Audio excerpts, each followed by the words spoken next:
Let us put ourselves in the holy presence of God. Father in heaven, always merciful and giver of life, we humbly ask that you bless each one of us, from the speakers, program committees, guests, and participants. Guide us to make better decisions as we incorporate what we will learn throughout this activity. Thank you for the infinite blessings and countless opportunities. Lord, today as we start our activity, may we always be grateful to learn new things.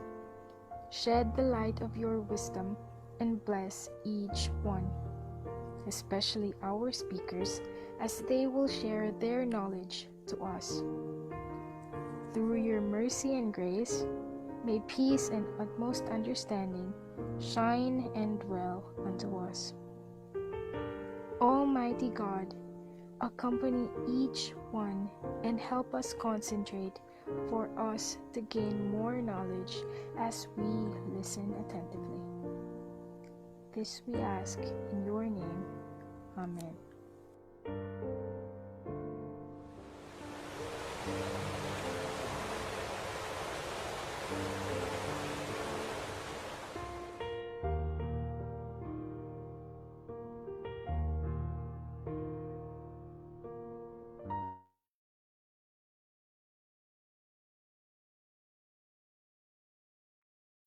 Hello everyone! Magandang umaga po sa inyong lahat. And welcome to the first learning activity of Nights of Online Marketers for the month of April. So welcome po sa ating learning session for today. But just to remind everyone na etong training natin this morning, this was previously scheduled last week, but because of the commemoration of the Holy Week, so lahat ng mga webinars affected by the Holy Week was rescheduled this first week and second week of April. So that's why, I am using the wrong presentation for a while. Let me change first my slide. I apologize for that. So, okay, for a while, give me a few seconds. Ayan. So I shared the wrong presentation. Google Drive training. Okay, for a while, short intermission number muna. I-open ko muna yung the correct presentation.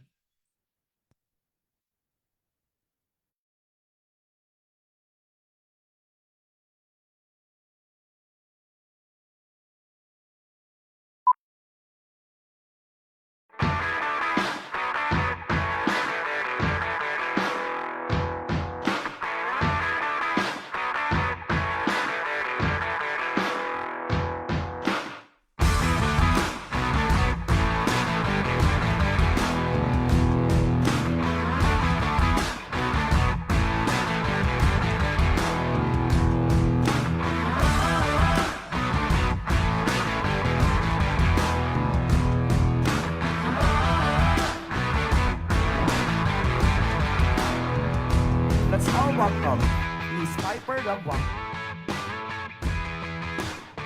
The road to success is not easy to navigate. Yan yung lagi kong sinasabi sa mga participants.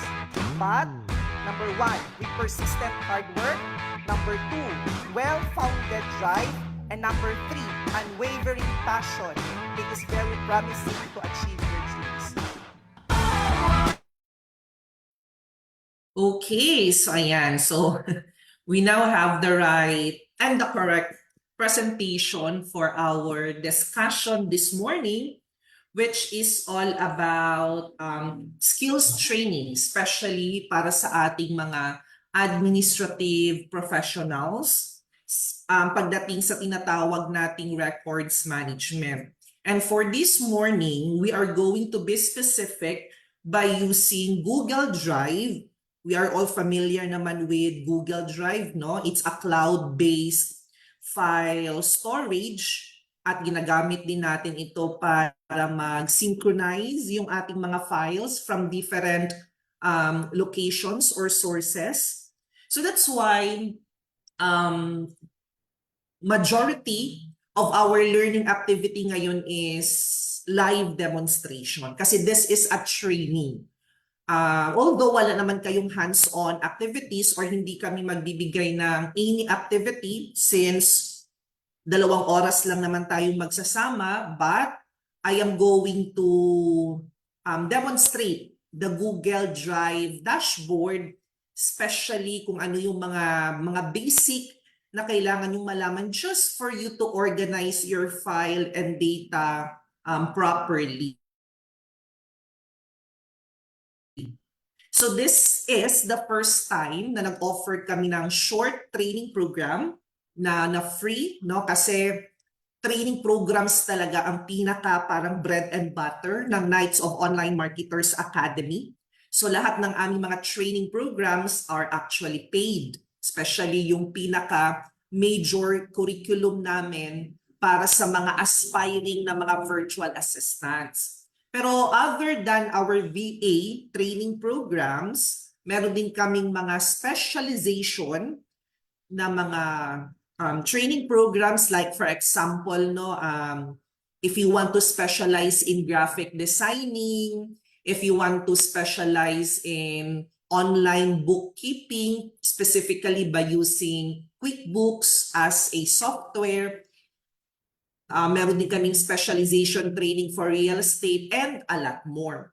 But this time, kasi marami kaming na-receive na mga inquiries, may mga suggestions, especially for administrative na mga services to offer short training program. So that's why I decided to have the Google Drive training today as the part 2 of our records management na category or topic. Kasi last March, I believe it was March 2 or March 3 when we had our webinar sa records management. And this is kumbaga the follow-up to that, no? Parang level 2 or part 2 of our records management webinar. To those na hindi nakapag-join last March doon sa aming records management na learning session, meron naman siyang recorded version na makikita nyo sa Facebook page namin, yung Ronald Piper Rambuanga. Or much better, you can also visit no yung Google Sheet na ginagamit namin para sa lahat ng schedules ng aming webinar.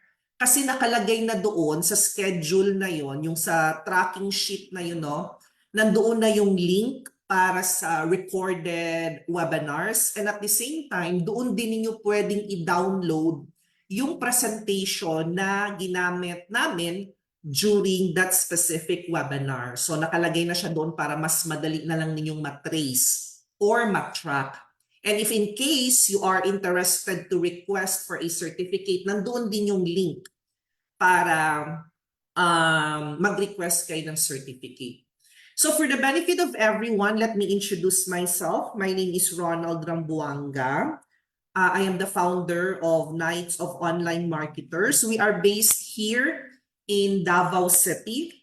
KOM or Knights of Online Marketers, we are going to celebrate our 10th year anniversary. Mag-iisang dekada na kami as a digital enterprise this coming July of 2024. And for the past 10 years of doing business, meron kaming tatlong major services na ino-offer. Yung Knights of Online Marketers, siya yung in charge of our outsourcing services. We are catering clients foreign, no, based abroad. And we are also catering naman mga local clients or based in the Philippines.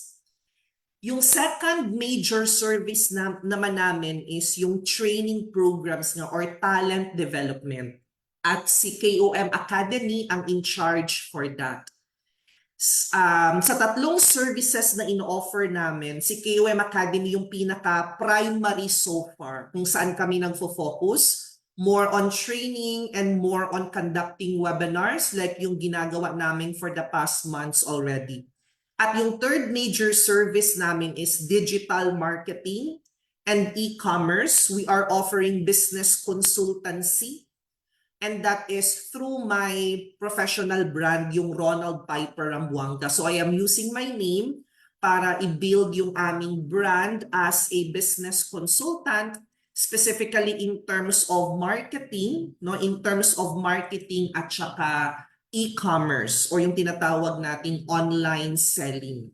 We are an industrial partner of DTI, and in terms of helping Filipino MSMEs pagdating sa pag-build ng kanilang business online. So that's why if you are doing business and you think na kailangan ninyo ng help, especially in terms of digital marketing, you can also reach out to us kung paano namin kayo matulungan for that.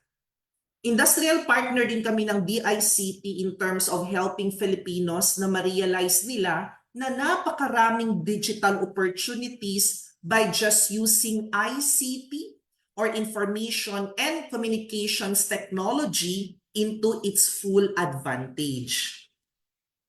Meron din, of course, alam niyo mga Filipinos, no, we are all hard workers. We always wanted to look for more sources of income. Kaya I also have other micro-scale businesses other than that I mentioned earlier.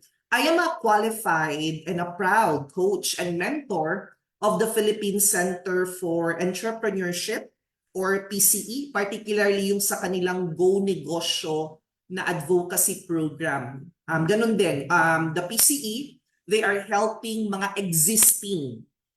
Kung meron ka ng negosyo, tapos your business is like 2 years old already, actually pwede kayong mag-reach out to your nearest na DTI office, mag-inquire kayo about their program kasi this is a free training, short training, nasa 10 modules yung ino-offer nila, and it's entirely free ha.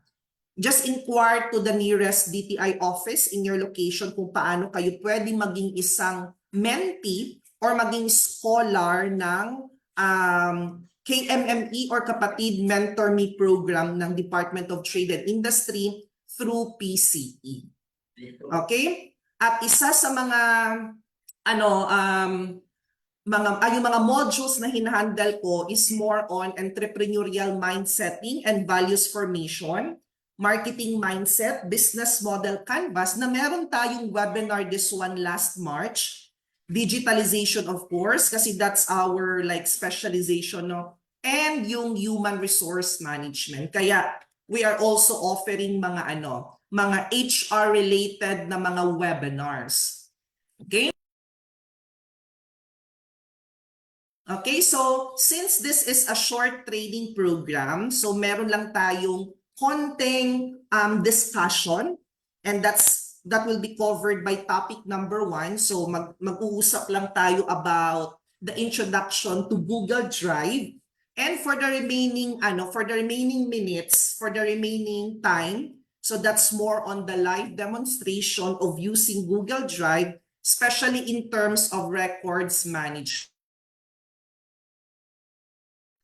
Okay, so kasi nga this is a training program, kaya less discussion, more on live demonstration. I know majority of you familiar naman din with Google Drive and the applications na pwede nating gamitin sa ating Google Drive na account, di ba?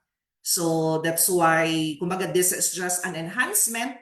Or kung baka meron din kayong mga gustong i-share, no, in regards to the use of Google Drive, pwede kayong mag-share later on, especially if you think na helpful siya or makakatulong with our other participants. Okay?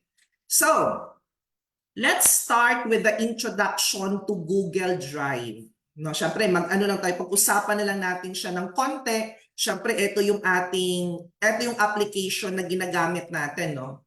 So, tatlo ang nai-prepare ko ditong discussion. The first one is, of course, let's talk about some overview of Google Drive, no? Second one is, let's talk about the importance of records management related to the use of Google Drive, of course. And the third subtopic, we are going to talk about some benefits of using Google Drive in terms of records management. Okay? Now, let's start with the first subtopic, which is all about overview of Google Drive.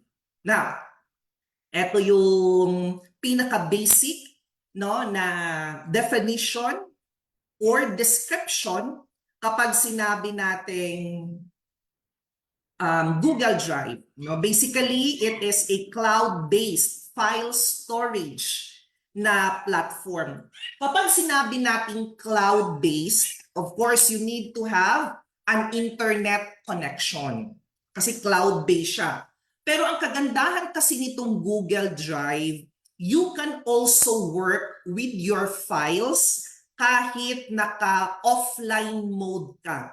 Or ibig sabihin, kahit na hindi ka connected sa internet, you can still edit, you can still upload files sa iyong Google Drive kahit walang internet connection. And that is by using a Google Drive for desktop.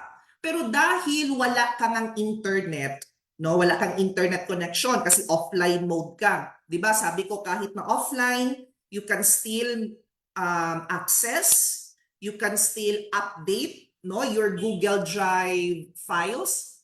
Tapos the moment na ang computer mo, like your laptop, makadetect na siya ng internet connection, isi-synchronize niya na yan para yung cloud-based at saka yung nasa local computer mo, pareho na sila, magsisynchronize na. So that's why it's not a problem na, ma'am, paano kapag pupunta ako sa isang place, dala ko yung laptop ko pero medyo mahina yung connectivity. So hindi ko ma-access yung mga files na nasa Google Drive. Again, pwede siya. If and only if meron kayong na-install na Google for Desktop na later on, ipapakita ko din naman sa inyo yon. So it is a cloud-based file storage and file synchronization service developed by Google. Pero ang kagandahan din kasi nitong Google Drive, no, napaka-comprehensive niya na platform. Hindi lang siya because of like pwedeng gamitin for file storage, no? Hindi lang siya ginagamit to collaborate with other workers. Ginagamit din natin ito minsan for personal, work-related, or business productivity. Marami kasing mga key features ang Google Drive. Maliban doon sa na-mention natin about Google Drive as a cloud-based file storage, no? That's the first key feature. Tapos yung pangalawa natin na-mention, yung file synchronization. So meaning to say, Google Drive will synchronize all files across all devices kung saan kayo naka-sign in. So ibig sabihin, kung naka-sign in rin kung naka-sign in rin kayo sa mobile phone nyo using the same Google account, so from your phone, Yung mga files na nasa mobile phone mo, pag in-upload mo yan sa Google Drive using your mobile phone, it will synchronize kahit gagamit ka na ng computer.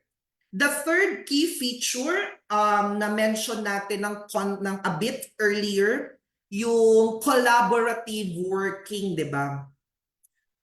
Pwede natin siyang tawaging collaboration and sharing. Because by using a cloud-based platform like Google Drive, yung mga files at saka yung mga folders can now be shared with others. And because of that, it will allow a seamless collaboration. Especially sa panahon ngayon na meron na tayong mga remote employees or yung mga work from home na mga employees, they are given the privilege to work at home. So hindi sila magkakasama sa four corners of the office. Kaya kailangan talagang gumamit ng mga cloud-based platforms. Although marami pa namang available maliban sa Google Drive na ginagamit, di ba? Like Microsoft 365 for example. And speaking of which, ang level 3 ng records management natin will focus naman on the use of Microsoft or yung OneDrive naman, which is actually the product of Microsoft. Pero maybe it will be this coming May na para at least iba-iba yung topics ng activities natin for the month of April. Marami pang pwedeng gamitin maliban sa Google Drive. It depends kung ano ang ginagamit ng inyong organization or ng inyong business. Although mas marami yung mas marami yung gumagamit ng Google Drive, maybe because Gmail is the number 1 na ginagamit nating free email hosting service provider. I mean, kapag sinabi ng kapag nag-instruct ang isang individual, please create an email. Automatically, ang pumapasok agad sa isip natin is to create a Gmail account. Kasi siya yung number 1. Sabihin na lang natin, powerful na free email hosting service provider. Automatically kasi, kapag nag-create ka ng Gmail, you are already creating your entire Google account. So, pag nag-create ka ng Gmail, so meron ka ng automatic access sa Google Drive mo and other Google workspace na mga applications. So that's why mas marami yung gumagamit ng Google Drive. And trivia, I'm sure nakita nyo rin sa Facebook feed nyo na ang Gmail, di ba, recently celebrated their 20th year. So 20 years na. It was 20 years ago when they created and launched Google Mail or Gmail as a free email hosting service provider. Meron kasi tayong top 3. Pag sinabing email hosting, yung ginagamit natin para mag-send at mag-receive ng mga emails. So number 1, yung Gmail, obviously pagmamayari ni Google yan. Number 2 is yung Yahoo Mail.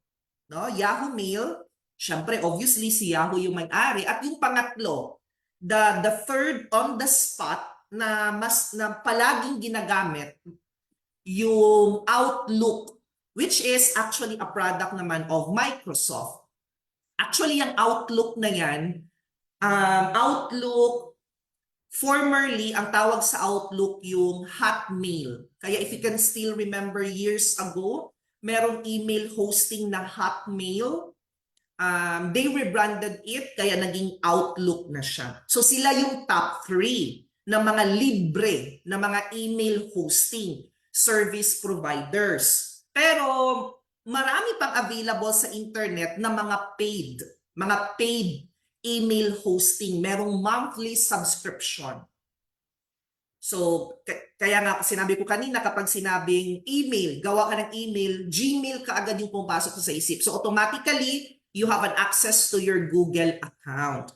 So, that's why maraming gumagamit nito. Another key feature na pwede nating makonsider with Google Drive is yung kanyang functionality in terms of using search. Kasi ang Google Drive kasi, it offers an advanced search capabilities, no? That's why it's more easier to find files by name, or kahit mag-type ka lang ng keyword or key phrase, kung ano yung matandaan mo, na nasama doon sa document, kasi kunyari hindi mo matandaan yung exact file name, no? Pero meron kang natatandaan na phrase na inilagay doon sa document na yon, kahit i-type mo yan sa search box, bibigyan ka ng result ni Google Drive. Yan yung sinasabi ko na meron siyang advanced search capabilities. So that's why if you notice, di ba, like for example, no, magbigay ako ng realistic example sa aming case, kunyari, di ba, every time that you fill up a form, nag-fill up kayo ng form, di ba, like if you are going to register sa aming mga webinars and then you availed of the certificate, di ba, merong processing fee for that. If you notice, merong isang field doon or portion asking for the reference number din, di ba? Kasi we are verifying your payments. Kasi alam nyo, actually, no, we discovered kasi na, syempre, there are also people na ini-edit yung kanilang, yung kanilang, tawag dyan, yung kanilang GCash na screenshot. At minsan kasi obvious kasi na na-edit siya.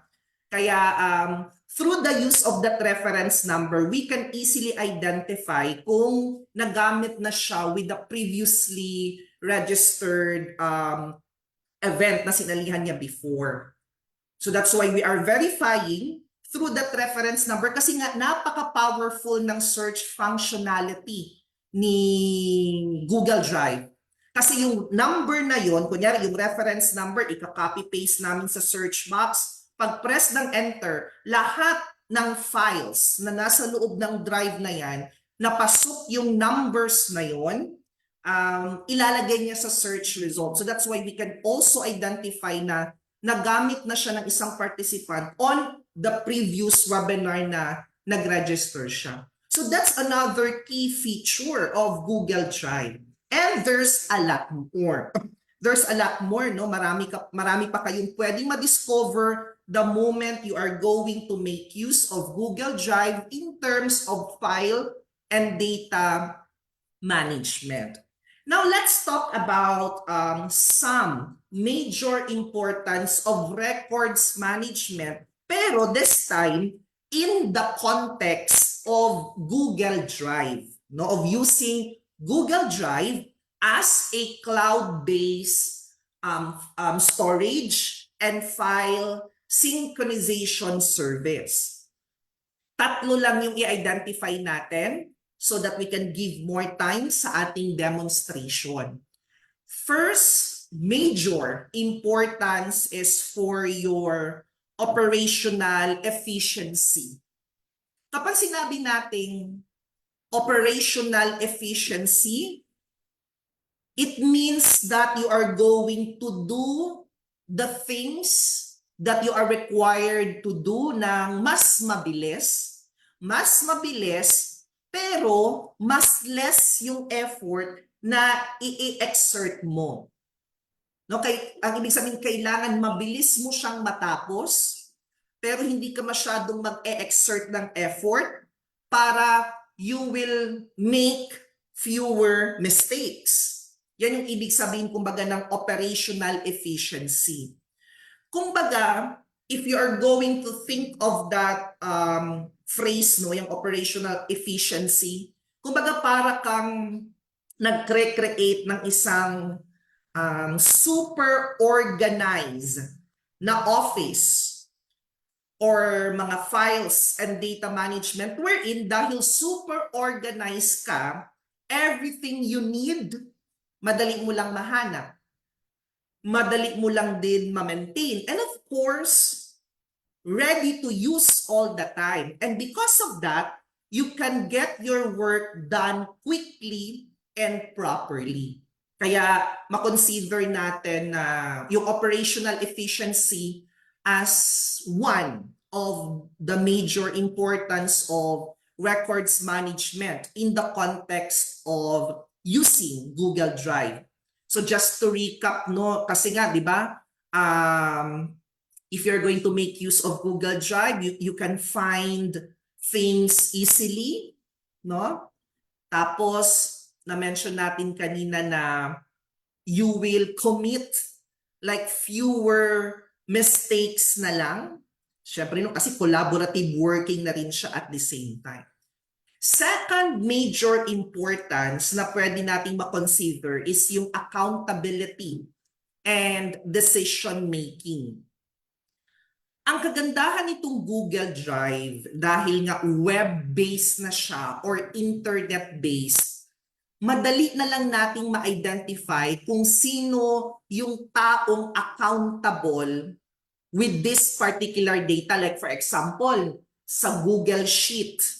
Sa Google Sheet, tapos merong column A hanggang column C. And then suddenly, lahat ng data na nasa column B na delete, no, nawala. Kunyari pag open mo ng file, kasi you are going to access that that Google Sheet, tapos pag open mo, nawala lahat ng data sa column B.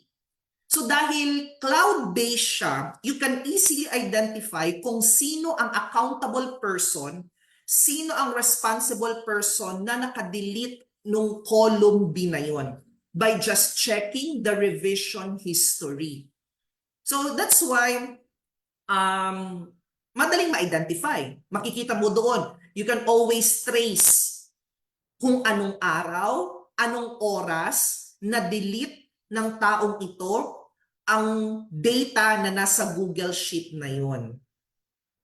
So that's why, kumbaga, you have a detailed copy of what is happening sa mga files na nakashare to other people. Alam ng bawat isa kung sino ang nag-input, kung sino ang naglagay.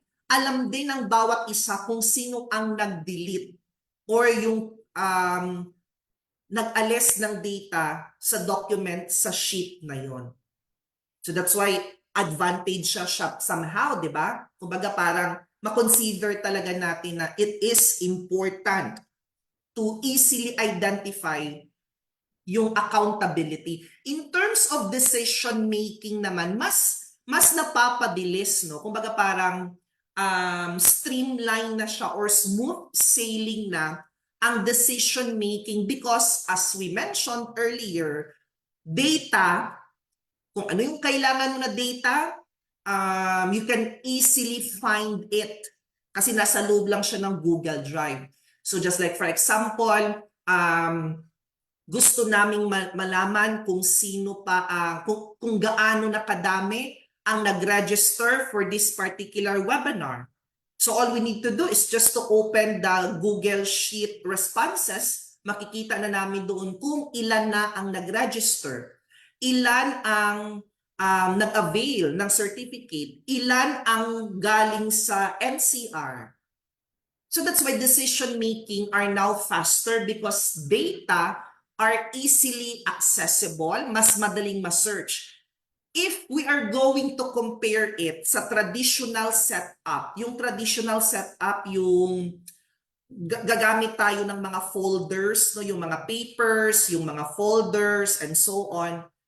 Siyempre, it will take time. Pero siyempre, in the traditional setup, kung meron ka ring proper records management in your office, no, sinusunod mo yung 5S or 7S of records management, mas madali mo rin namang ma-search, no? I mean, madali mong mahanap.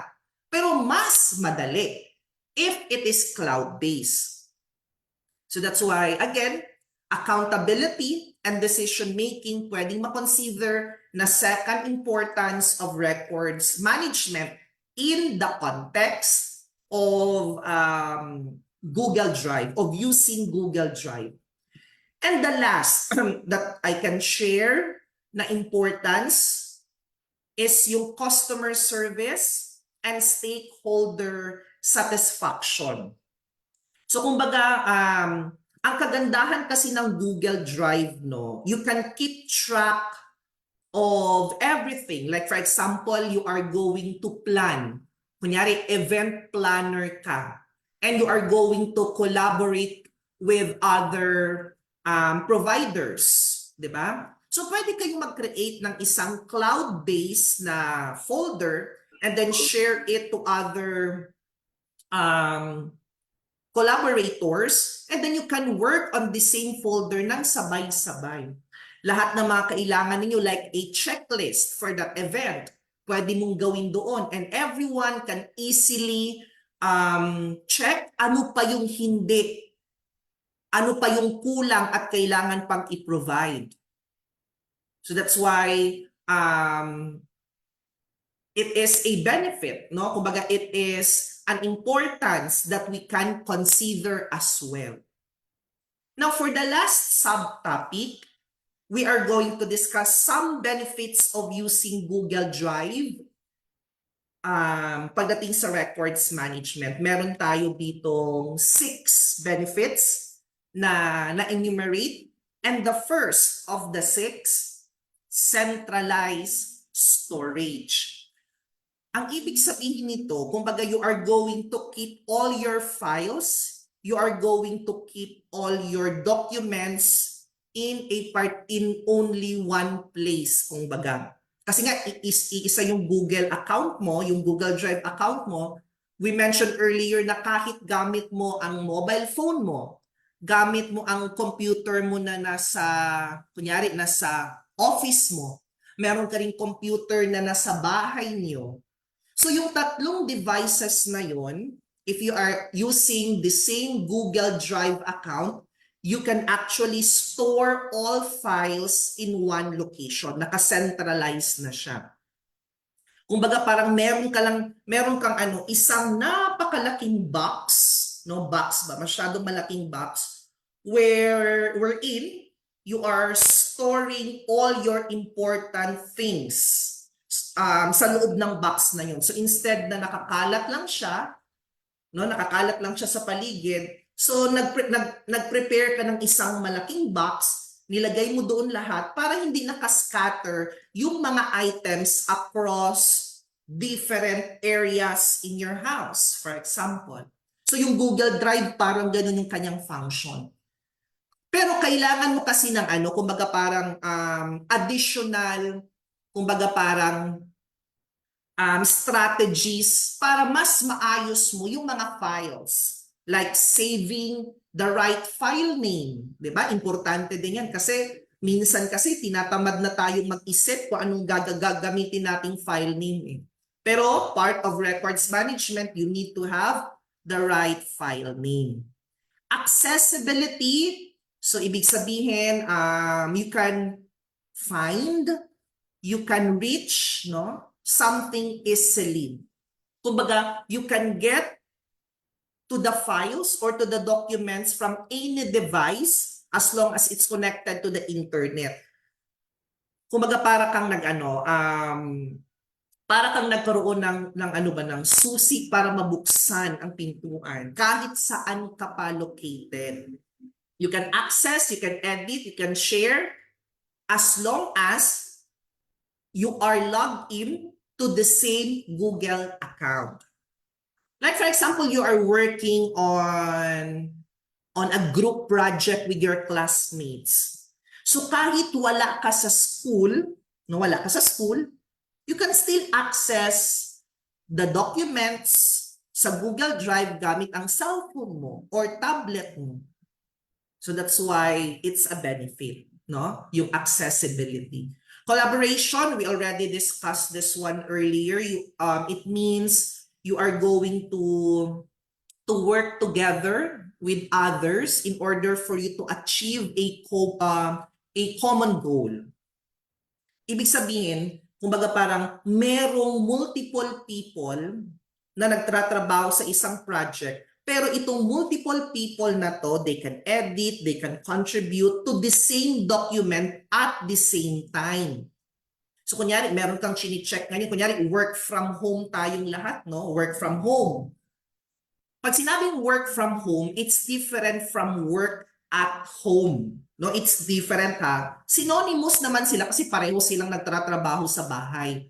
Pero meron kasing distinction kapag sinabi mo, I am a work from home and I am a work at home. Kasi pag sinabing work from home, hindi yan siya 100% working sa bahay. Kumbaga parang given lang siya binigyan lang siya ng privilege to work at home. Kunyari, every Tuesday and Thursday, work from home siya.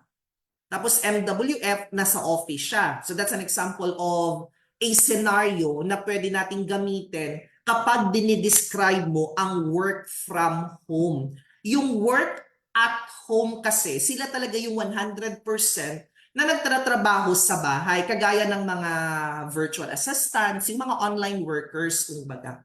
Kaya yung mga full-time online workers wherein 5 days of the week, no? Or 40 hours of that week na nagtatrabaho sila for a full-time client, work at home ang tawag talaga sa kanila. That's the right phrase to use.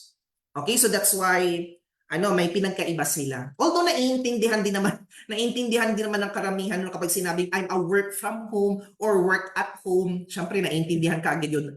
Sa bahay ka nagtatrabaho. Like for example, mga empleyado tayong lahat and we are given the privilege to work from home today. Tapos suddenly, pag-open ko ng isang document, nakita ko na ang column D na naka-assign kay Julius, for example, hindi pa niya na-update. So pwede ko siyang i-message. For example, I am the project manager. I-chat ko siya or I will call. Like, Julius, please update column D. Kailangan ko na yung mga data now. So si Julius, i-open yung Google Sheet na yon. Tapos habang nagta-type si Julius sa kanyang computer, nakikita ko na rin dito kung ano yung nilalagay niyang data. Collaboration. Multiple users can collaborate on documents in real time. So that's why it will improve productivity and teamwork, di ba? Kasi pwedeng i-guide, pwedeng i-assist real time ng project manager na, mali yung data na nilagay mo sa row number 30. So mas ma-improve ang productivity para ka ding nagtratrabaho ng face-to-face pero nasa bahay lang pala. The last 3, etong 4, 5, and 6 benefits, yung version control, yan na yung sinasabi ko sa inyo kanina na yung in terms of accountability, no, you can keep track of the changes made. Alam nyo, kahit naglagay ka lang ng space or ng isang character, madedetect ka agad yan ng Google Drive na you touched the document. Papasok ka agad yan sa magkakaroon yan ng another version. Kasi ginalaw mo yung document kahit na nag-space bar ka lang. So that's considered a movement on the document. So that's why, as we mentioned earlier, mas madaling ma-identify sino ang accountable, sino ang nag-change, sino ang nag-update bago lang. The advantage also of using Google Drive, since we are talking about collaboration, we are talking about version control, tapos di ba na-mention natin kanina yung mga may possibility na accidentally madidelete niya yung mga data, no? Something like that. Pero ang isa sa mga features din kasi ng Google Drive, like sa Google Sheet, pwede mong i-protect. Pwede mong i-protect ang mga data. Magbigay tayo ng scenario. For example, ang column A naka-assign kay Julius, column A. Tapos ang column B sa ibang empleyado, ang column C sa iba na naman, and D, and so on. Actually, if ikaw yung owner ng document or ng sheet na yon, for example, pwede mong i-protect ang bawat column. Like for example, if Julius is assigned on column A, pwede mong i-protect ang column B and the rest of the columns na hindi niya na pwedeng galawin. So ang ibibigay mo lang na access kay Julius, yung column A lang talaga. I-protect mo kay Julius yung B, C, D, and so on. Kaya mataas ang chance na hindi niya magagalaw yung other columns. Hindi siya makaka-edit doon, hindi niya madidelete yon because you can protect a range from your document. Mamaya ipapakita ko din naman. So that's why mas maiwasan na magkaroon ng mistake, especially if in terms of collaboration. So pwede mong i-protect na ikaw lang as the owner of the document, the owner of the file, no? Kasi yung ownership is kung sino yung gumawa. Pero pwedeng i-transfer ang ownership kung sakali. Kunyari ako ang gumawa ng Google Docs, automatically I am the owner. Pero if in case na kunyari magre-resign ako, pwede kong i-transfer ang ownership kung sino man yung, kung kanino ko man siya i-endorse and so on, ganyan. So pwedeng mag-protect. Kasi nga para maiwasan yung mga yung mga accidentally na ma-delete. Searchability, napaka-powerful ng search functionality ng Google Drive. We can easily find specific records just by putting a keyword lang, no? A keyword. And cost effectiveness. That's the last benefit na pwede kong ma-share sa inyo. Kung baga, free. Ang first 15 gig storage ng Google Drive, free siya. The moment you will create a Google account, bibigyan ka ni Google ng 15 gig storage. Pero yung 15 gig na yan, 14 GB na storage, 3 Google applications ang gumagamit niyan. Una, yung Google Drive. So lahat ng mga files nyo sa Google Drive, kakainin niya yung part of the 15 gig. Pangalawa, yung Gmail. Yung laman ng inbox niyo sa Gmail, yan, kakainin niya rin ang part of your 15 gig. Kaya kung meron kayong mga emails na nare-receive mga sa inbox ninyo, like yung mga newsletters na hindi nyo naman binabasa, so why not delete, no? Delete those messages. Actually, isa sa mga suggested suggested topic or training for administrative professional yung email management. So may nag-recommend sa akin na mag-i-include ko siya. Lahat naman ng nababasa namin suggestions, tinitake down notes namin at ina-identify na lang namin kung kailan siya pwedeng ipasok. Email management is a suggestion. And the third na nakikishare sa 15 gig, yung Google Photos. Kaya sa mga hindi pa aware, no, kung meron kayong, kunyari may Android ang phone nyo, tapos naka-login kayo sa inyong Gmail, pag na-set up ninyo ang synchronization ng mga photos ninyo sa inyong gallery, automatic na-upload yan sa inyong Google Photos. Kaya if you are going to access your Google Photos, makikita mo doon yung mga pictures mo like years ago. Pwede mo siyang gamitin para pang throwback if in case gusto mo siyang gamitin, no? Sa Google Photos nyo lang yan siya pwedeng makita. Doon nyo mahahanap. So again, ang 15 gig na free storage na ibibigay sa atin ni Google the moment we created our Google account, number 1, Google Drive. So lahat ng mga files na nasa Google Drive ninyo, lahat ng ilalagay nyo dyan, no? Gmail and Google Photos.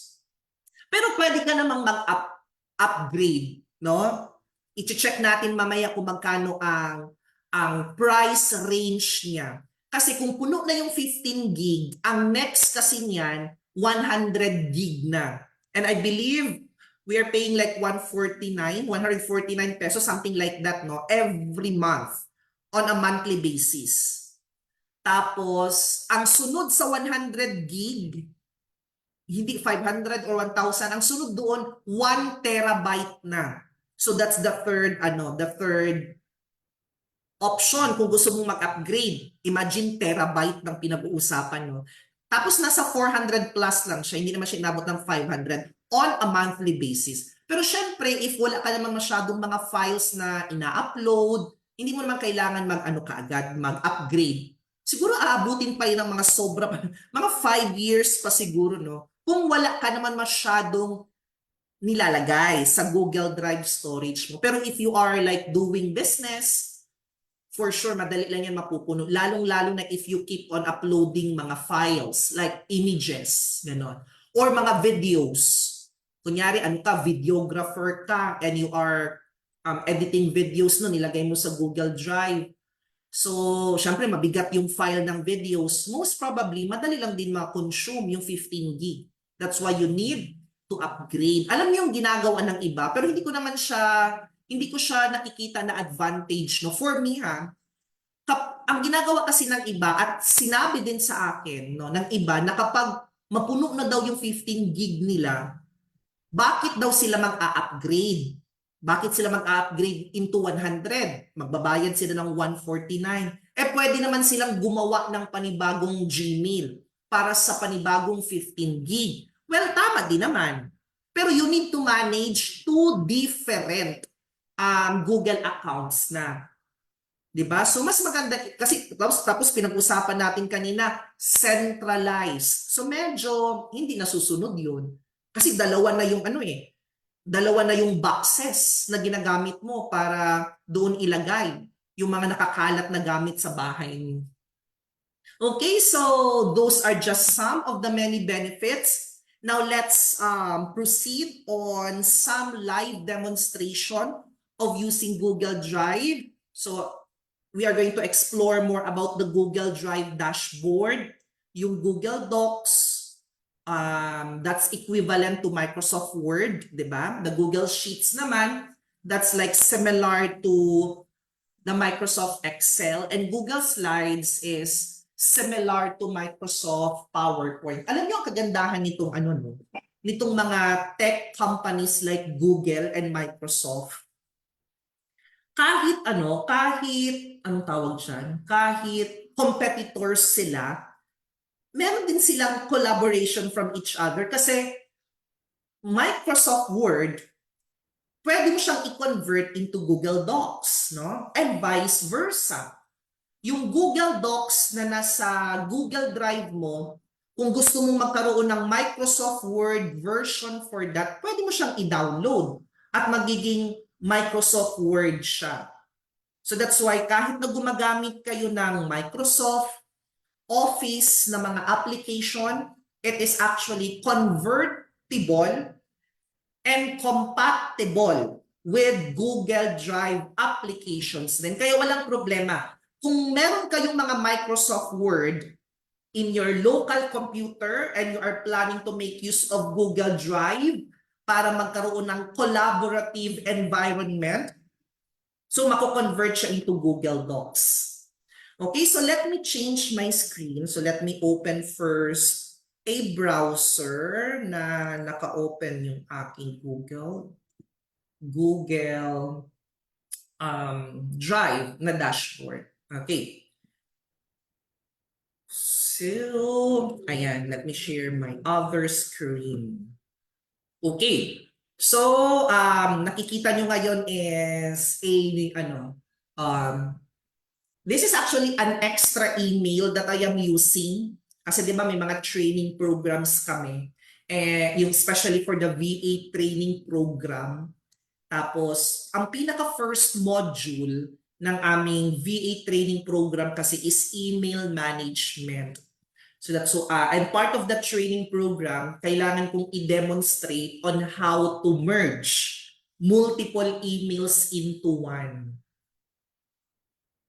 Kumbaga, if you are managing tatlong Gmail accounts, kunyari may tatlo kang Gmail, no? Tatlong iba-ibang accounts. Actually, pwede mo silang i-merge into one. Para isang inbox na lang yung ino-open mo at chine-check mo on a daily basis. So yung email number 2 at saka yung email number 3, magmi-merge na yan sila sa iisang inbox lang. And if you want to reply, for example, pwede ka na rin pumili kung anong email address ang gusto mong gamitin. So that's why just check our schedule for an email management short training as for administrative professionals din. Okay? Sige, so this is now the dashboard of your Google Drive. Pag nasa Gmail kayo, kunyari gmail.com, sa upper right corner of the screen, merong 9 dots, di ba?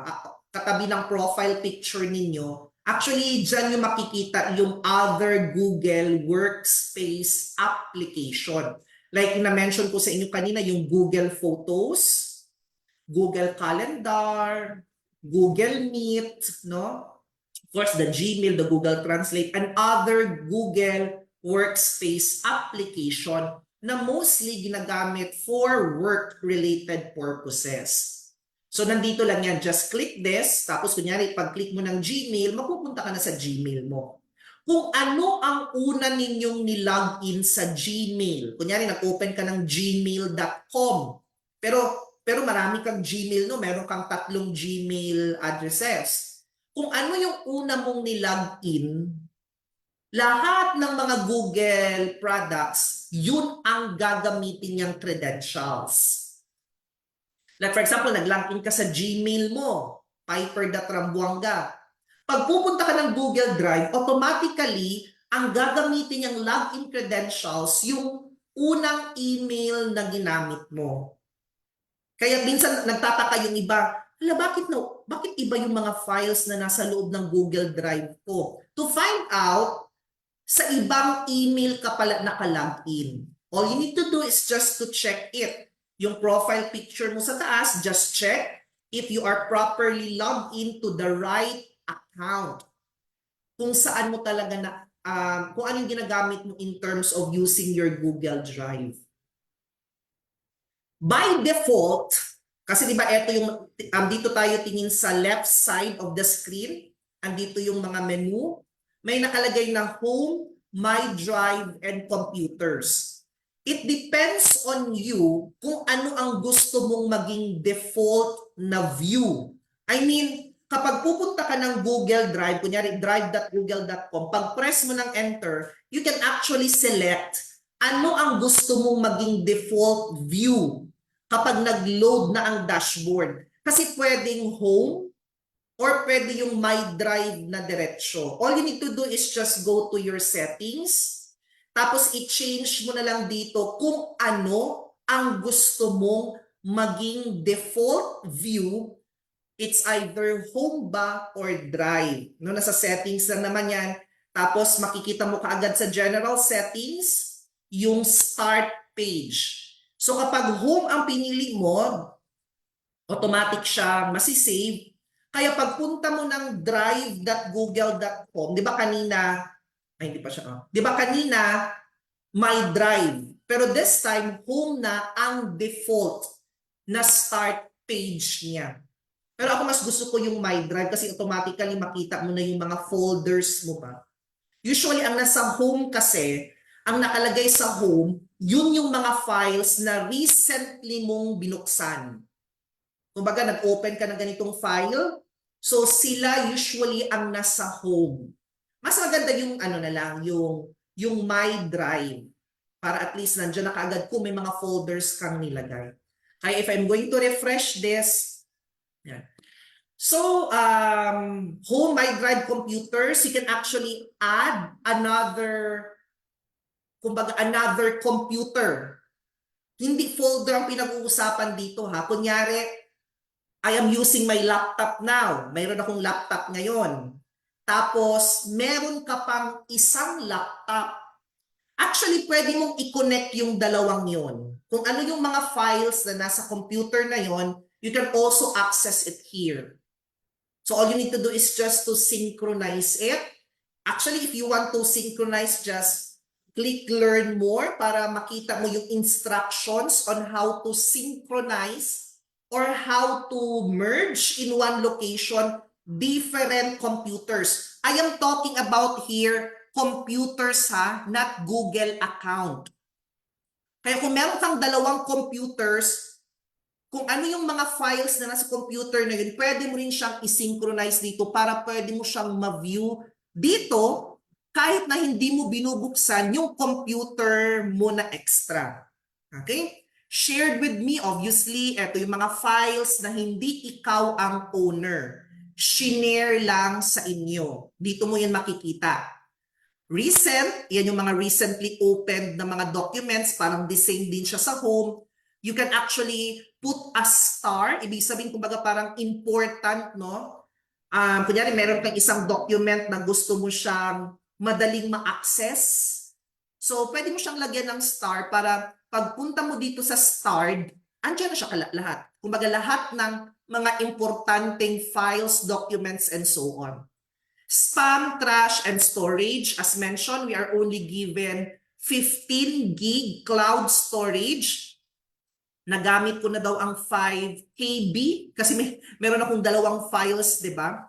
And if you want to upgrade, let's check the price range, but at least you have an idea as early as now. 100 gig is, i-check natin ang monthly, bakit mura ngayon? 89 pesos lang pala. 89 pesos per month. Pero ngayon, nasa 22 lang siya for 3 months. Pero recurring kasi ito. Recurring payment, ibig sabihin on a monthly basis. Ma'am, what will happen? Kunyari, puno na yung 15 gig mo. Puno na siya. Kunyari, inabot na lahat ng 30 gig. Tapos hindi ka nag-upgrade, hindi ka nag-renew, hindi ka nagbayad ng subscription mo. Some of your files hindi na accessible. Ang Gmail mo hindi ka na makakasend, hindi ka na makaka-receive. Kasi di ba puno na yung 15 gig, kasi 30 gig na sana yung lahat ng total files, ng total na consume na storage, and then suddenly hindi ka nag-upgrade. So mawawala yun. Pero ang good thing na kapag magsasubscribe ka ulit or magbabayad ka na for your renewal, babalik din naman yun. 1 terabyte, may 200 gig na. May different na ngayon offers. Ito pala yung sinasabi ko, yung 149, yung 200, this was our previous, 149. 2 terabyte pala, hindi 1. So this is 479. Hindi siya inabot ng 500, pero masyadong na yung 2 terabyte. Para na yan sa mga malalaking files. May discounted price sila on the next 3 months. Pero syempre, for that, at least maka-discount ka kahit papaano. Pero hindi naman kailangan yan as of now, especially if hindi pa naman ganun kadami yung mga files na ina-upload ninyo sa Google Drive. Okay? Tapos here, of course, ito yung sinasabi nating search box. No? Merong advanced search functionalities si Google Drive.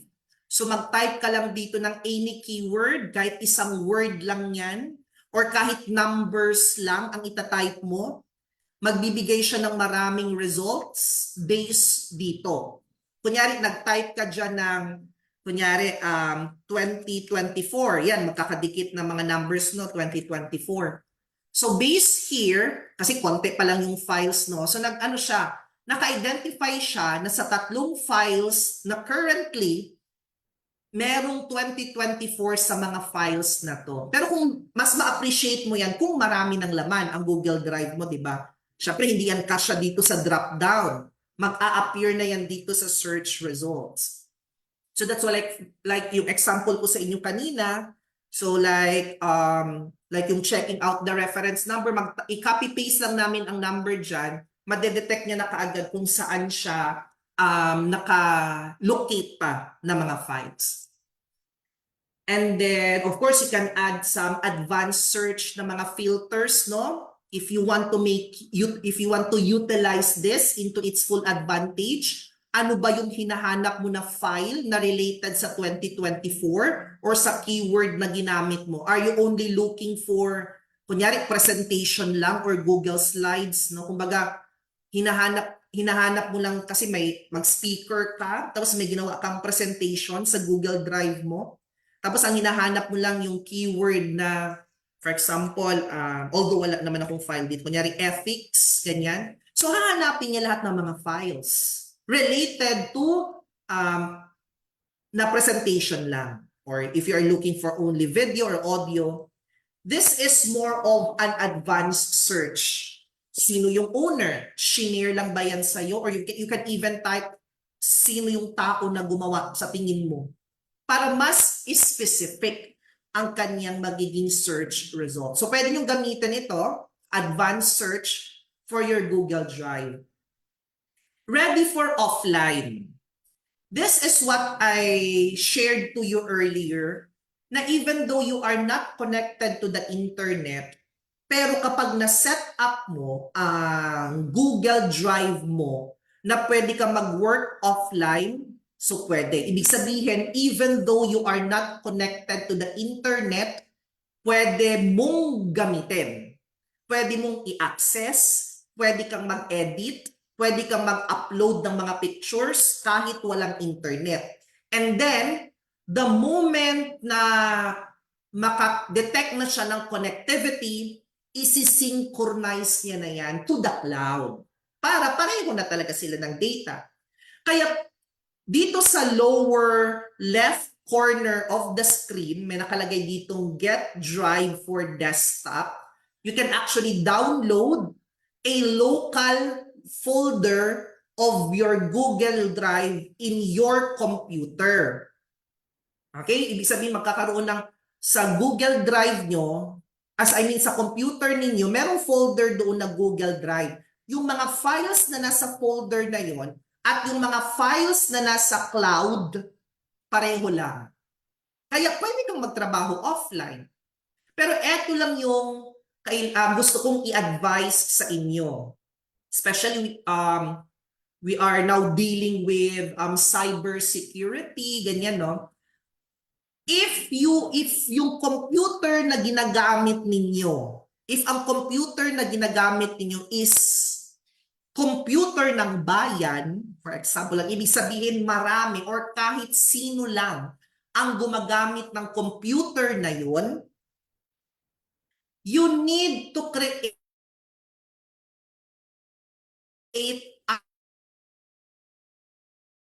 yung computer. Siyempre, pamilya naman tayo lahat, no? Di ba kapag mag-turn on ka na ng computer, I don't know kung paano sa iOS, no? Kasi on Windows kasi ako eh. Like, I grew up using Windows as the operating system of my computer. Isang beses lang ako nagkaroon ng iOS na operating system, like mga 2015, 16, ganun lang. Pero ako, as a user, mas comfortable ako pag gumagamit ng Windows. So, di ba pag ang Windows, ang computer ninyo, di ba pag nag-turn on ka na ng computer, di ba nilalagyan natin ng password? Tama, di ba? Password. Kasi gusto mo secured yung mga files na nakalagay doon. Pero every time na may hihiram ng laptop mo, tapos sasabihin niya, pahiram ng laptop, anong password mo dito? Tapos ilalagin mo, di ba? Kasi syempre ikaw lang yung may alam ng password. So ilalagin mo. So nawawala yung parang intention. 'Di ba kaya mo nilagyan ng password yung user account mo para hindi makita kung ano man ang nilagay mo doon sa computer mo. Pero kung merong hihiram, kasi kunyari makigamit siya ng laptop kasi meron siyang itatype sa Microsoft Word. Tapos sabi niya, ay may password man, i-login, ano mo na ba? I-enter mo ang password. So nilagay mo din. So paglagay mo ng password, kukunin niya ulit yung computer. Siyempre, meron na siyang access to all of your files na nakasave sa computer na yun. Which is not the right way. So nadidefeat yung purpose kung bakit ka naglagay ng password. That's why you need to create another user. I'm sure you are also familiar. Di ba minsan merong guest user? Ganun dapat ang setup ng computer ninyo if other people is using your computer. Para kung gagamit siya ng laptop mo, ng device mo, doon siya sa guest user, papasok. Para pag login niya doon, parang kasi ang bagong user, kung gagawa ka ng panibagong user account, kumbaga para siyang back to zero, para siyang bagong reformat ang itsura niya. Kunyari, nag-install ka ng WhatsApp, sa computer mo, may WhatsApp ka sa computer. Doon sa guest user, walang WhatsApp doon kasi nga back to zero yun eh. Back to default. Parang bagong reformat. Kaya yung mga files mo, nandoon lang sa kabilang user. Wala doon sa guest. That's the right way of protecting local files, especially if other people are using your computer. Alam mo dito sa office namin, syempre meron akong laptop just like what I am using right now. Kahit any of the staff can use this, no? Kasi nakalagin dito yung Gmail, no? That's why kung yung mga nag-i-email sa inyo, syempre email ko yung ginagamit nila, pero not all the time na ako talaga yung nag-i-email sa inyo. Minsan yung staff, no? Like, for example, sending the Zoom details and so on, or pag i-email na sa inyo yung certificate, staff naman ang gumagamit nun kasi may mga templates naman sila na pwedeng gamitin. And that's part also of email management. So that's why pwede kong ipagamit kahit kanino ang computer. Pero meron din akong computer mismo sa workstation ko na hindi talaga pwedeng gamitin ng kahit sino. Because some of my mga financial na mga files nandoon. Kaya ako lang talaga ang pwedeng mag-access. Even like my family members, no, kung gusto nilang magamit ng computer, I will not offer my desktop kasi siya, my PC on my workstation. Pwede niyang gamitin yung laptop or other computers available. That's the right way. Especially kapag magda-download kayo ng Google Drive for desktop. So let's start with the applications available. No? Dito nyo naman yung makikita sa new. Just click the new here. Dito muna tayo sa kabilang side pala. Sa right side of your screen. Nakikita nyo dito sa ilalim ng profile picture, may other Google Workspace apps available din na easy access. Of course, yung Google Calendar, I'm sure alam niyo na paano gamitin yan. Yung Google Keep, at para ito siyang parang sticky notes. Or parang siyang notepad. No? Notepad version siya ng Google, wherein pag i-click mo yan, so pwede ka maglagay dito ng mga notes, no? Like mga side notes mo, for example. Tapos meron ditong task. Kunyari gusto mong mag-create ng to-do list. Kunyari for today, ano ba yung task na kailangan kong matapos? So pwede mong gamitin itong Google Task, no? You can add task here. Tapos magkakaroon siya ng parang checklist. Kunyari, ilalagay natin dito, ano yung title niya. Kunyari, attend the training. The training by KOM. For example, yan yung first task na gagawin for today. So if you are done, just check this. Maka-crash out na siya. Mawawala na siya dito sa list mo. Ibig sabihin, done. Okay, completed na yung task na yan. At least you are guided, especially if you are an organized person. Although ang iba sa atin, meron namang other tools na ginagamit to keep track of their tasks, pero you can also utilize Google Tasks for your to-do list. Of course, yung mga contacts, yung mga email addresses na sinave mo, makikita mo yun dito sa contacts. Para din siyang phone book. Eto, view lang naman to if you want to have the list layout. Ibig sabihin, parang kagaya, for example, kunyari itong demo folder, naka-list siya, no? Kasi naka-enumerate.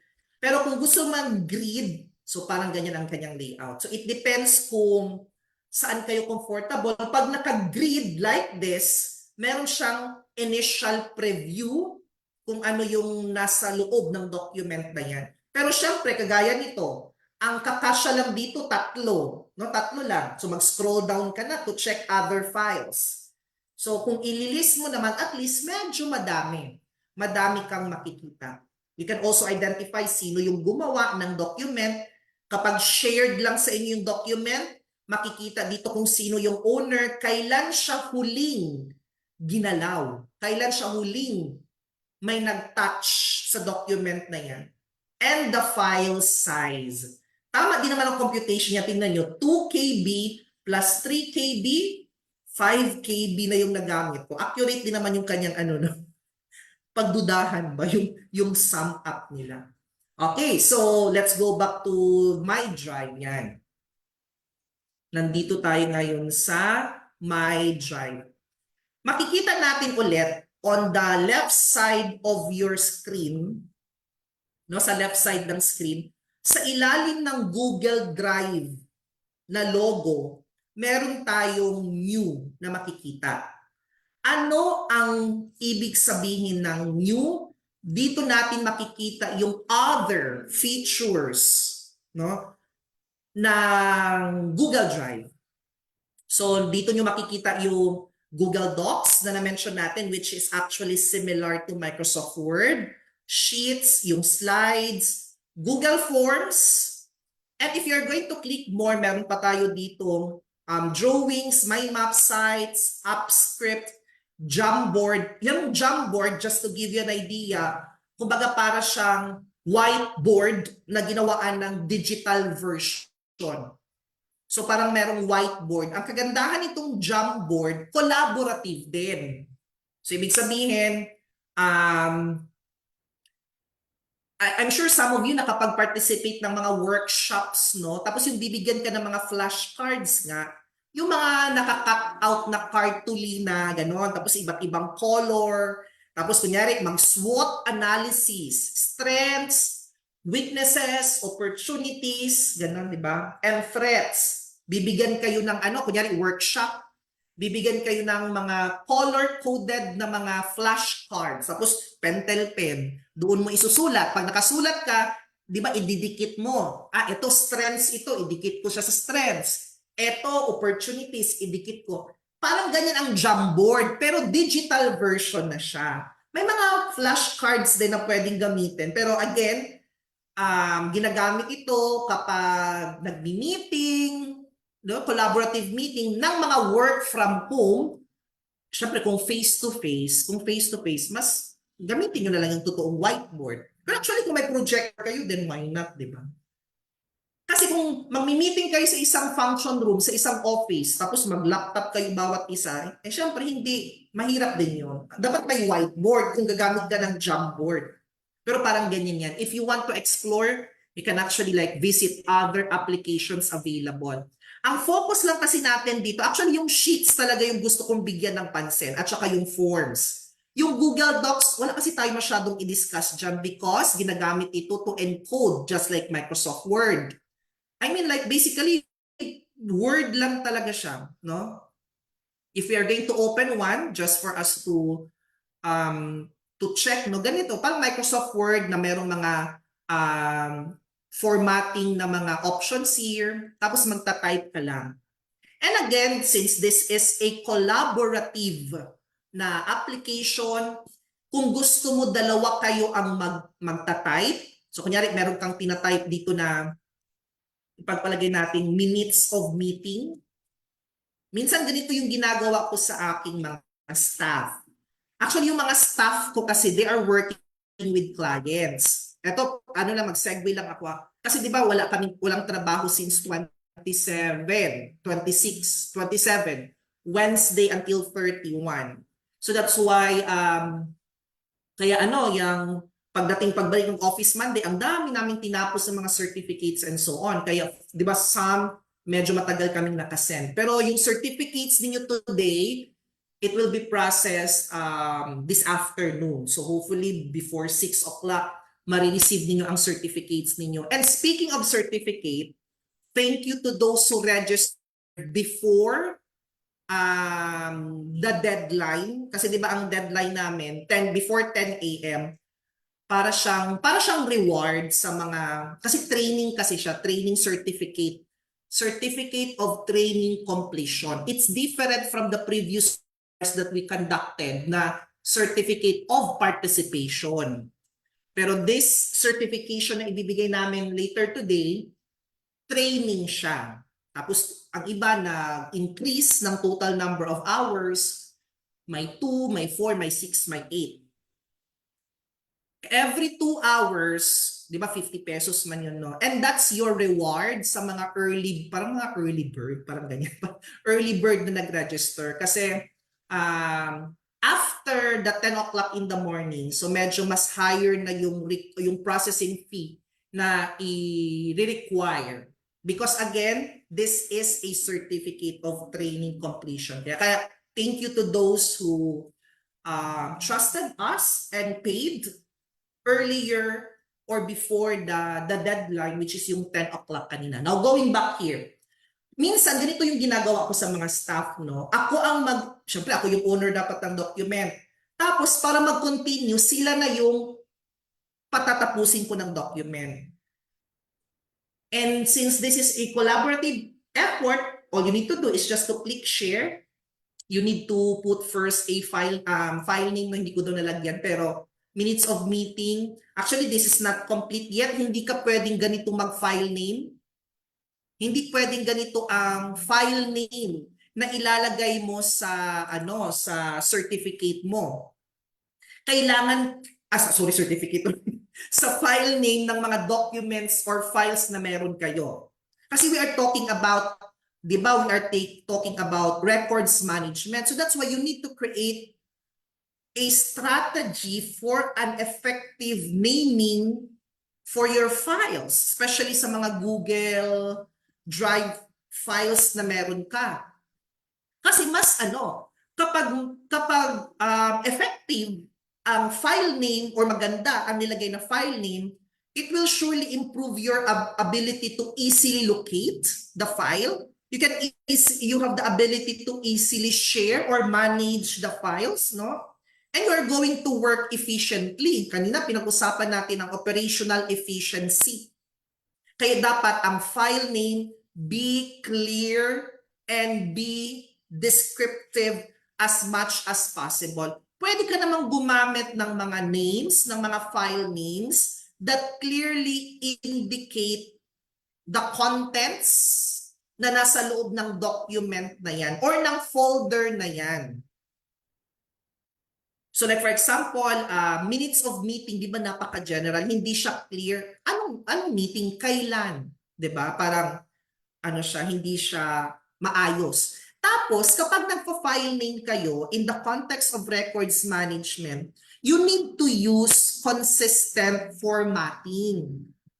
That's why you need to decide on a naming format and you need to stick to it sa bawat files na gagawin ninyo.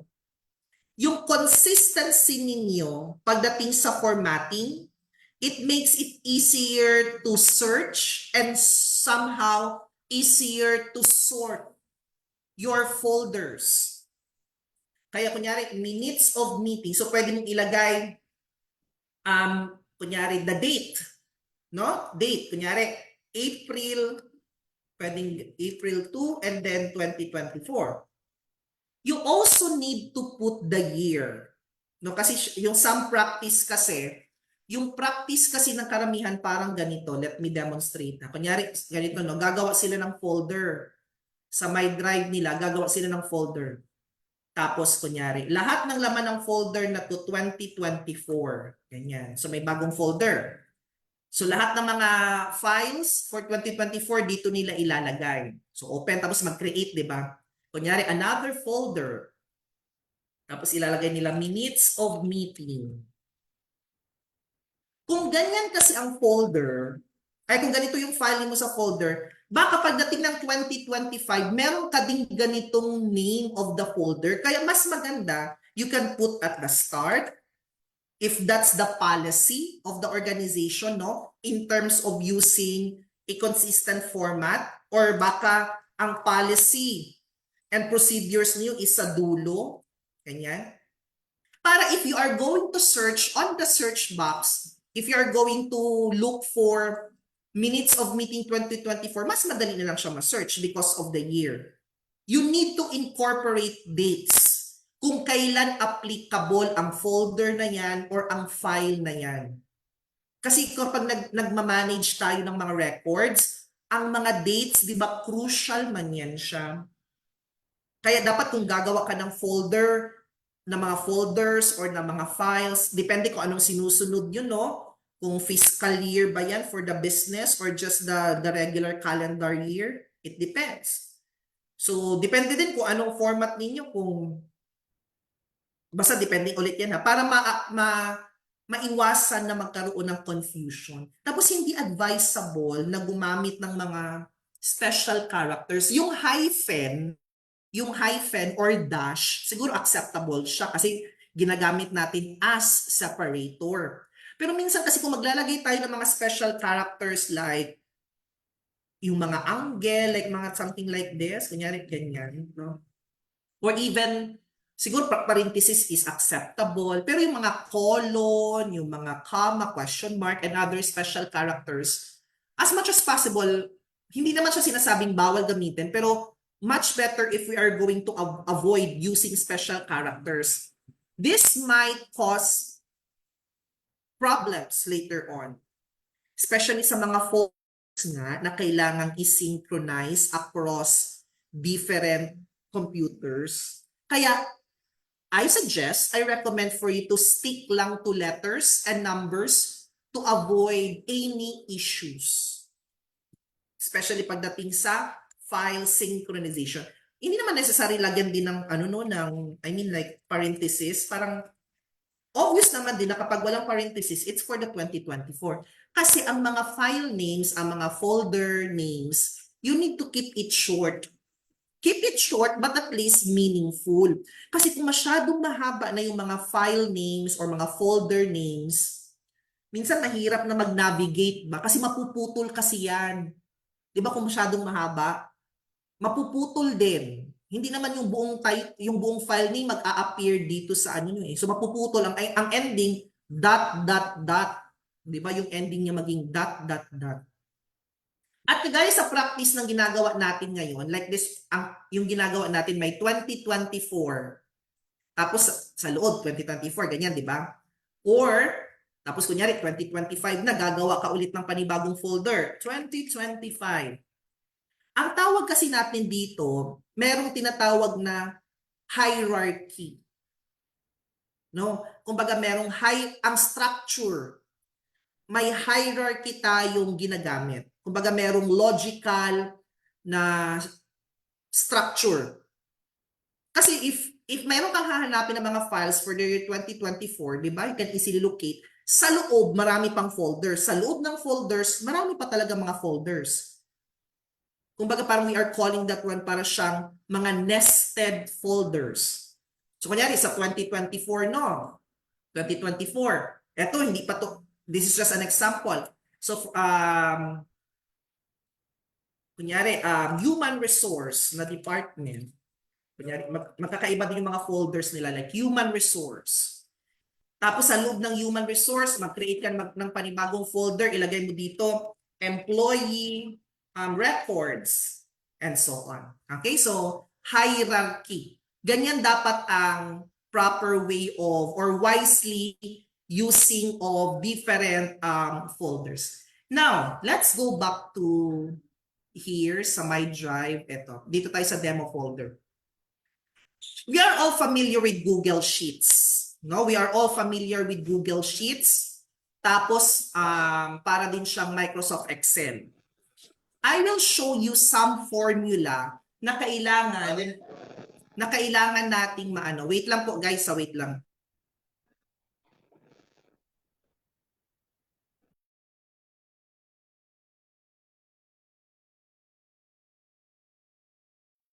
Okay, so Google Sheets, no? Tapos Google Forms. Uunahin natin si Google Forms. Ginagamit natin ito for data capturing. Di ba? Ito ginagamit namin kapag nagre-register kayo sa aming mga webinars. Dito kayo gagamit kapag mag-a-upload kayo ng mga screenshots ninyo. Kaya medyo mabilis or madaming files ang ina-upload sa aming Google Drive kasi mga pictures usually, mga screenshots. No? Kung gusto nyo mag-conduct ng survey, kunyari nagtitesis kayo, tapos naghahanap kayo ng respondents, pwede nyo gamitin ang Google Form. So, anything na gusto nyo mag-collect ng data from another person. So this is an example, Google Form yung gagamitin. Ang kagandahan ng itong Google Form, automatically, meron kasi siyang statistics. Malalaman mo ilang percent yung babae, ilang percent yung lalaki. Malalaman mo kung, just like when you registered, nakalagay doon saang region kayo sa Philippines. So we can easily identify saan mas maraming participants for this particular webinar. Ang kailangan lang namin gawin is just to visit the Google form. Makikita na namin sa responses na tab or section. No, diyan papasok yung analytics. Diyan namin malalaman ilan na ang nag-register and so on. Now, kunya, gagawa tayo ng registration form. I will walk through you paano namin ginagawa yung form namin. And of course, yung mga features na nandito sa Google form. Especially kapag gusto niyo mag-create ng isang form na meron siyang multiple choice, just like there's a question sa Google form, yung sa amin, asking if you want to get a certificate. Di ba may option doon? Do you want to get a certificate? Tapos may yes, may no, and the third one, I will not get the certificate. Kapag pinili nyo ang yes, pag-click nyo ng next, sa ibang section siya mapunta. Kapag na-click naman yung no, sa ibang section naman siya pupunta, and so on. And that is through the use of Google Form. Papakita ko quickly. So kunyari, lagay natin dito, registration form for the webinar on financial management. That's the title. Then you can put here any description that you want to put, no? Like kung meron kayong mga learning outcome, mga objectives, o yung mga date and time, resource speaker, kunyari date, and time. Lagay natin April 8, 2024, 10 a.m. to 12. Para ka nang di nag-aano. Ano yan? May mga formatting tools din siya, like if you want to bold it, italics, underline, or you can also even insert a link. On your description, pwede siyang maging clickable link din. This is a cloud storage, kaya automatic siyang nasisave. Kaya walang save button na nakikita. Dito tayo sa taas, pag-click mo tong icon na to na parang mata, preview, pag na-click mo yan, your form is actually live already. It's already live with this particular link. Pwede mo siyang gamitin kaagad automatically, no? Na-save na siya ng bigla and your form is ready to use agad-agad. Okay, now let's continue. Kunyari, maglagay tayo ng iba't ibang section. Kasi kung ganito kasi yan, no? Ang mga individuals, kapag nag-fill up sila ng form, ang mga individuals ba, kapag nag-fill up ng form, ayaw kasi nila na masyadong mahaba o yung mag-scroll down sila ng napakataas. Diba? Nawawala yung kanilang attention ba, nababawasan yung attention level nila. Ang iisipin nila, ang haba-haba naman itong form, ang dami-daming fill-upan.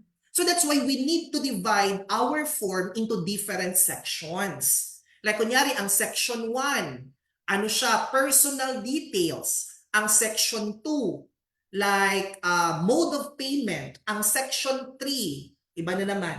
Kasi kung pagsama-samahin mo sila sa iisang form, masyado siyang mahaba. Magti-take time silang mag-scroll up, mag-scroll down.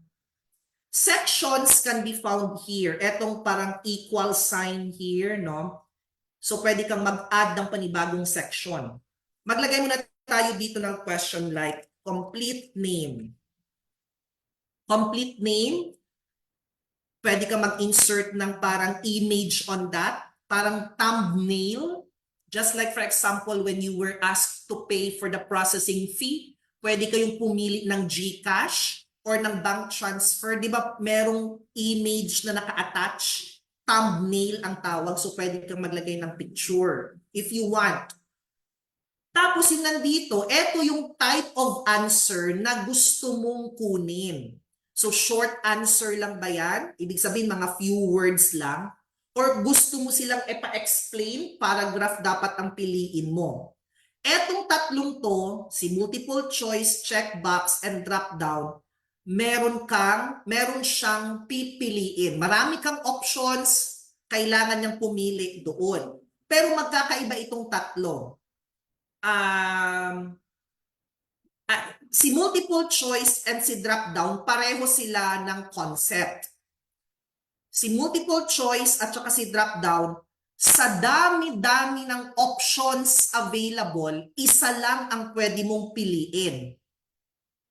Kapag multiple choice at saka drop down, kung marami kang options, isa lang ang pwedeng piliin ng respondent. Ang checkbox pwedeng multiple. So pwedeng pumili ng sobra sa isa. Kagaya halimbawa sa isa naming form, kapag gusto ninyong mag-request ng certificates from our previously conducted webinars, checkbox yun. Kasi pwede kayong pumili ng maraming webinars para sa certificate request ninyo. Ang multiple choice, malalaman mo siya kasi bilog. Radio button ang tawag dyan kapag bilog. Siyempre, ang checkbox, obviously, box na siya. Ang drop down kasi, drop down, pag i-click mo, magda-drop down. Just like when you registered, nagtanong kami anong region kayo. Di ba pag click ninyo, nagkaroon ng drop down. So ma'am, kung pareho lang si multiple choice and drop down, na isa lang ang pwedeng piliin, saan sila may distinction? Si multiple choice, short lang ang list. Ibig sabihin, mga nasa 3 lang, 4 or 5. Kunyari, gender. Diba? Gender. So, pwedeng 3. Male, female, at saka prefer not to say. Multiple choice lang. Kasi short lang yung list. I-display niya kasi lahat yung options eh. Pero yung drop down kasi long siya. Like for example, merong like around 15 regions in the Philippines. Kung imo-multiple choice ko yun, pangit tignan ang form kasi naka-display lahat yung 13, more than 13 regions. Kaya naka-drop down siya. So yun yung pinagkaiba nilang tatlo ha. File upload, yun na yung you can request the respondent to upload any file. Alam niyo, minsan kapag nag-verify kami ng payment, mali yung na-upload na minsan personal photo. Kaya the next time na mag-upload, kasi baka cellphone ang gamit ninyo, ibang picture yung na-tap. Picture niya talaga, like photo niya. Nag-i-email naman kami na please upload the correct screenshot or proof. Kasi minsan ang na-receive namin, picture ninyo. Minsan na meron kami na-receive resume. So kung nag-apply ba to or gusto mag-join ng webinar? File upload yun. Pwede kang pumili ng file. Gusto mo lang ba image? Gusto mo mga document, mga PDF? Linear scale, multiple choice grid, checkbox, ginagamit usually sa mga like survey. Kunyari from a scale of 1 to 5. Ganon. Linear scale yun. Of course, date and time. Like for example, mag-ask ka ng birthday, eto yung pipiliin mo. Of course, time. Kung meron kang appointment or booking na form.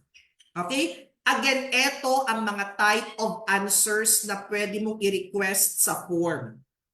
So, ang complete name, ang pipiliin natin dito, short answer lang. Para ganyan lang siya ka-click. And if you are going to preview this one, pag i-refresh natin, automatic magsisave. So, nandito na ang complete name kaagad. So, you can actually request already like data, no? Tapos, isasubmit nila yan. So, dito sa baba, you can actually duplicate. Ibig sabihin, kung ano yung nakalagay dito lahat, pwede mo siyang i-duplicate ng the same na nakalagay dito. Or you can remove. Pwede mo siyang i-required. Ibig sabihin, required field, hindi siya makaka-proceed, hindi niya masasubmit yun unless meron siyang ilalagay na entry. Ganito ang mangyayari. Pag required siya, magkakaroon dito ng asterisk. Di ba? Ngayon wala. Pag i-refresh ko to, may asterisk na because it indicates required question.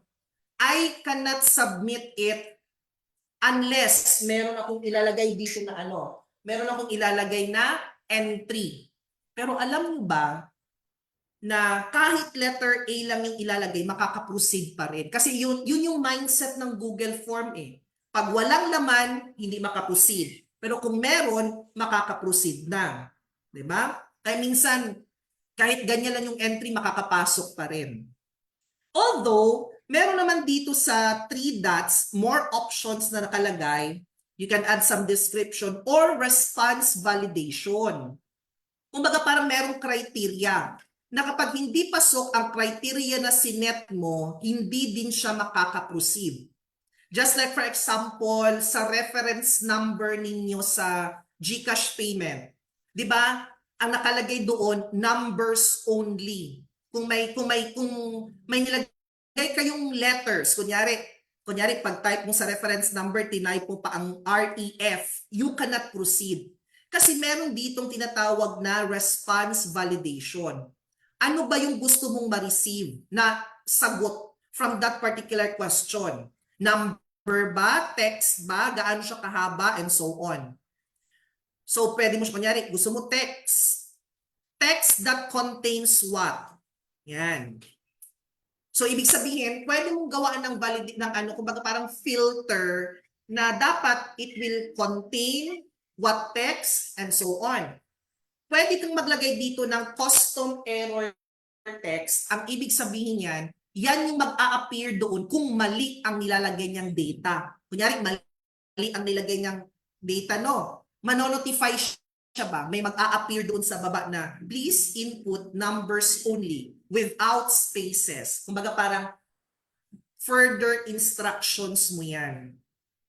Okay, so yan yung response validation. If you want to create a filter para sure ka sa marireceive mong sagot, yan yon. Sige, complete name. Tapos siguro let's just ask gender. No, let's try to ask a gender. The type of answer is multiple choice. Matalino din itong drive kasi pag nag-type ka ng male, so di ba ma-detect niya kaagad kung anong tina-type mo.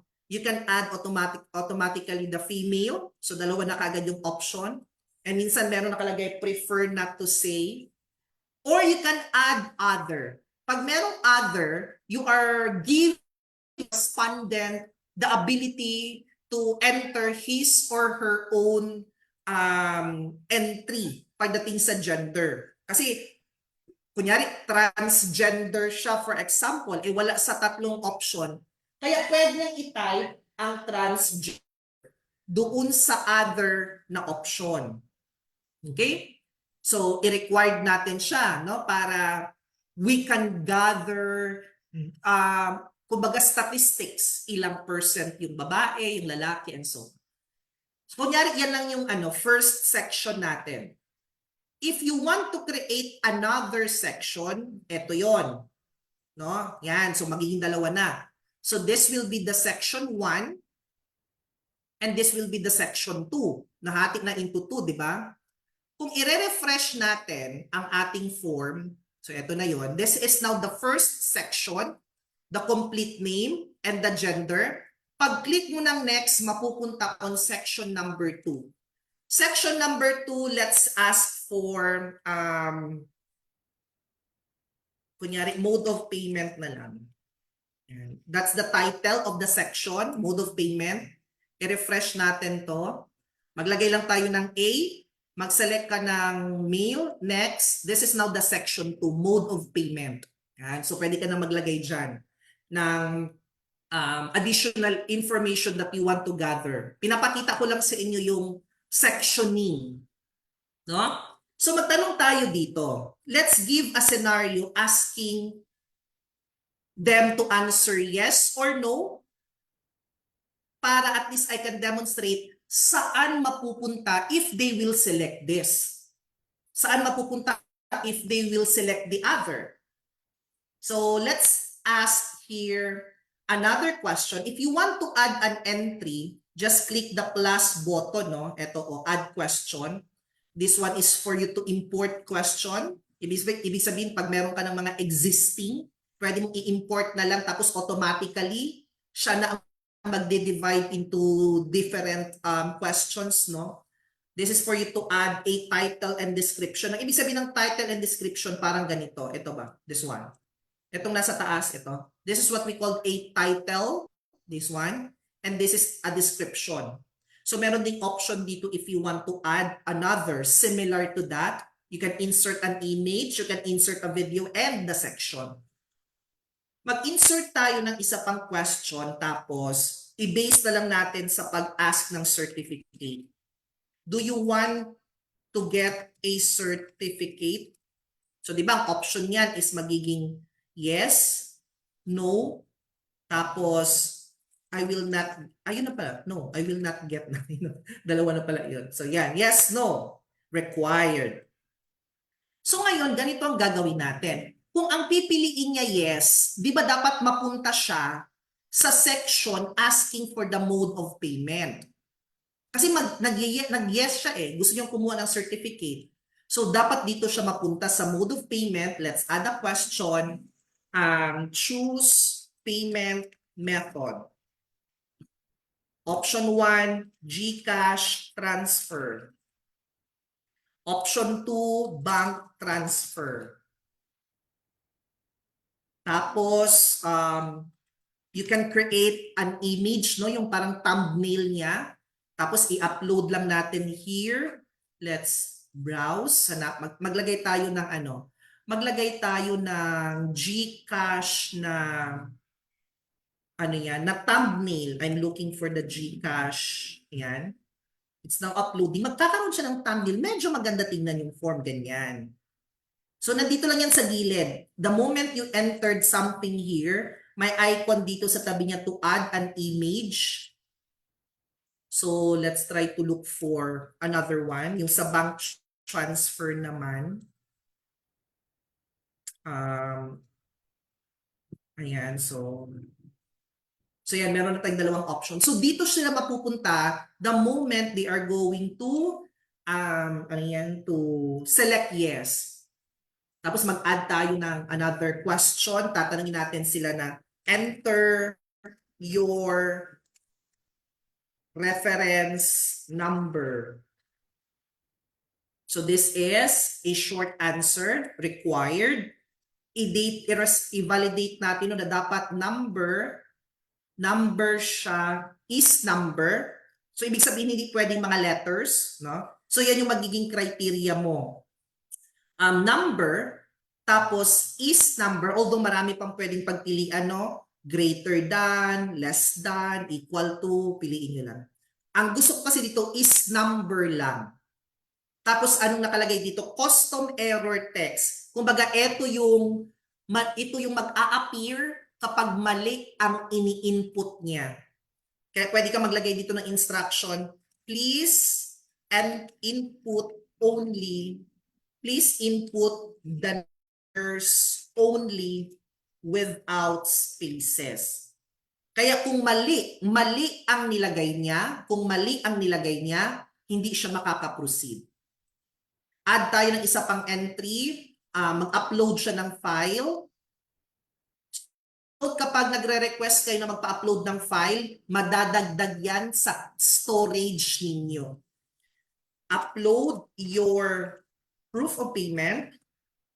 Ito yung sinasabi ko kanina na minsan ang ina-upload mga pictures ninyo from your gallery. Mali ang napili. You can actually select a specific file type. Gusto mo ba na image lang? Kung PDF yung file extension niya, hindi siya i-accept, ganyan. Pero ito hindi ko na chine-check kasi para any file you can upload. Kaya minsan kakaroon kasi yung iba na nahihirapan sila to upload, no? I don't know kasi okay naman sa iba pero others are experiencing na nahihirapan silang mag-upload. Maximum number of files, pwedeng 5, pwedeng 10. Ibig sabihin 10 images, pwede niyang i-upload, no? Pero 1 lang is enough. Tapos, maximum file size. Kaya minsan, kapag merong mga individuals na nahihirapang mag-upload, ang palagi kong sinasabi, try to resize the file or try to use another device like a computer. Kasi minsan usually sa ano yan, mga IP address issue, kumbaga si Google itself, na-detect niya na marami kang ginawang activities, no, na medyo mabilis. Kaya parang na-detect niya na parang spammy ba? Para kang nagsa-spam. Kaya baka there's a possibility na since you are only using one IP address, kaya nagkaroon ka ng ganung error. Kaya ang isa sa mga nire-recommend ko din to use another. It's either to resize the file or use another device or try to use another connectivity. So 100 MB and then required, ganyan. So meron na tayong section number 2, no? Section number 2 na para sa yes. Para dito. Ngayon, parang ganito na ang mangyayari. Di ba, do you want to get a certificate? Pag yes ang pinili, dapat mapunta sa mode of payment. All you need to do is just to click the more option. Dito tayo sa more options. Meron nakalagay dito na go to section based on answer. The moment you will select this, mag-a-update siya. So ngayon kapag pinili niya ang yes, saan sila mapupunta na section? Sa section number 2. Yan. Kapag pinili nila ang next, saan sila mapupunta? Diretso na sa submit form. Hindi na sila makakadaan dito. Or baka meron kang gustong isa pang section na kapag nag-no sila, pwede tayong maglagay dito ng isang section just to demonstrate. Pag nag-no sila, this is the third section, schedule of our upcoming webinars. Ganyan. Tapos, lagay natin sa description, visit bit.ly KOM-SCHED, URL shortener ang bit.ly. They are called a URL shortener. Tapos insert natin ang link. So ang link, the same lang din. Lagyan lang natin ng https:// yan. So para clickable. So may section 3 tayo Kapag nag-no siya, mapupunta siya dito sa section 3. Para lang at least you can introduce na kung ayaw mo ng certificate, baka pwede mong i-check yung other schedule namin. So this is now the updated form. Let's refresh. Yan. So complete name, gender. Do you want to get a certificate? Kapag yes ang pipiliin niya, pag click niya ng next, mapupunta sa mode of payment. Yan. So dito na siya mapupunta. Pipili siya ngayon sa dalawa, kunyari GCash. Enter reference number. The moment I will put letter L, or minsan kasi nagtatype kayo ng ref, please input the numbers only without spaces. Diba, ito yung nilagay natin kanina, diba? Na parang instruction, just lang na mali yung kanilang in-input. Okay, so kunyari, and then upload file. Now, what if ang pinili niya is no? Kunyari, do you want to get a certificate? No. Pag-click niya ng next, hindi na siya dadaan sa mode of payment. Mapupunta na dito sa schedule of our upcoming webinars. Kaya i-click niya na lang yung, pwede niyang i-click, maglo-load yung schedule, tapos isa-submit niya na. Alam niyo yung problem with the past webinars namin? Ito yung nakakalimutan ng nagre-register, yung i-click ang submit button. Minsan nakakalimutan nila. The moment na nag-upload sila ng kanilang proof of payment, hindi nila nakiklik yung submit kasi akala nila siguro na okay na ang registration. No, parang parang okay na. Kaya minsan magme-message sa amin, sasabihin, "Ma'am, wala kaming na-receive details for the Zoom." Tapos kung i-check namin sa records of the responses, hindi pala pumasok yung kanyang mga data. That's why sa mga Google Forms na gagamitin nyo, go to settings, kailangan nyo i-activate or i-enable ang number 1, send responders a copy of their response. So you need to turn this on, pero kailangan daw muna natin mag-collect ng email, verified yan. Collect email addresses. Ito yung ginawa ko, nag-split testing kasi ako. Nag-split testing kami. Gumawa kami ng form, number 1, the first form, responder input ang pinili namin. Ang ibig sabihin, kayo mismo ang mag-i-input ng email address ninyo doon sa form. Pero alam nyo kung anong nangyayari? Every time nagsisend na kami ng Zoom details, for example, ganon, nagba-bounce back sa amin. The email is not existing. And then upon checking, It's either kulang ng letter M sa .com, naging gmail.co. Yung iba naman, walang letter I, like gmail.com. Kasi nga si responder ang nag-i-input. Kaya there's a possibility na kulang ang character, kulang ng letter, and so on. So hindi kayo makaka-receive ng copy of your responses kasi may kulang sa inyong email. Kaya what we did, ang second form, kasi split testing, no? Para i-observe namin saan ang mas effective, is yung verified. Ang ibig sabihin, hindi pwedeng, ang ibig sabihin nito, kailangan nilang mag-login muna sa Gmail nila. Kaya may mga forms kayo na-encounter sa amin na ganyan, no, na before you click, before you register, kailangan mag-login muna so that verified email lang ang makokollect namin. And para makareceive talaga kayo ng copy of your responses. Kasi kung responder input, minsan nakakalimutan niya nila, hindi na double check kung tama yung email. Pero kapag verified ang pipiliin ninyo, again, they are required to sign into Google. And because of that, you are guaranteed that the emails na nilagay nila are existing emails. That's the difference between the verified and responder input. And then, send responders a copy of their response, always yan. Kaya yan palagi ang hinahanap namin sa inyo na, ma'am, hindi kami naka-receive ng Zoom details. Tapos, what's the email you use? Pag-check namin, ay wala ka man dito sa responses. Ma'am, nag-register man talaga kami. Sure ako na naka-register. Tapos ang sinasabi namin, please check your inbox kung meron kang na-receive na copy of your responses. So hanggat wala siyang naipapakita, ibig sabihin, hindi niya talaga ma-insist na naka-register siya kasi minsan nakakalimutan i-click ang submit button. When requested, ibig sabihin merong option.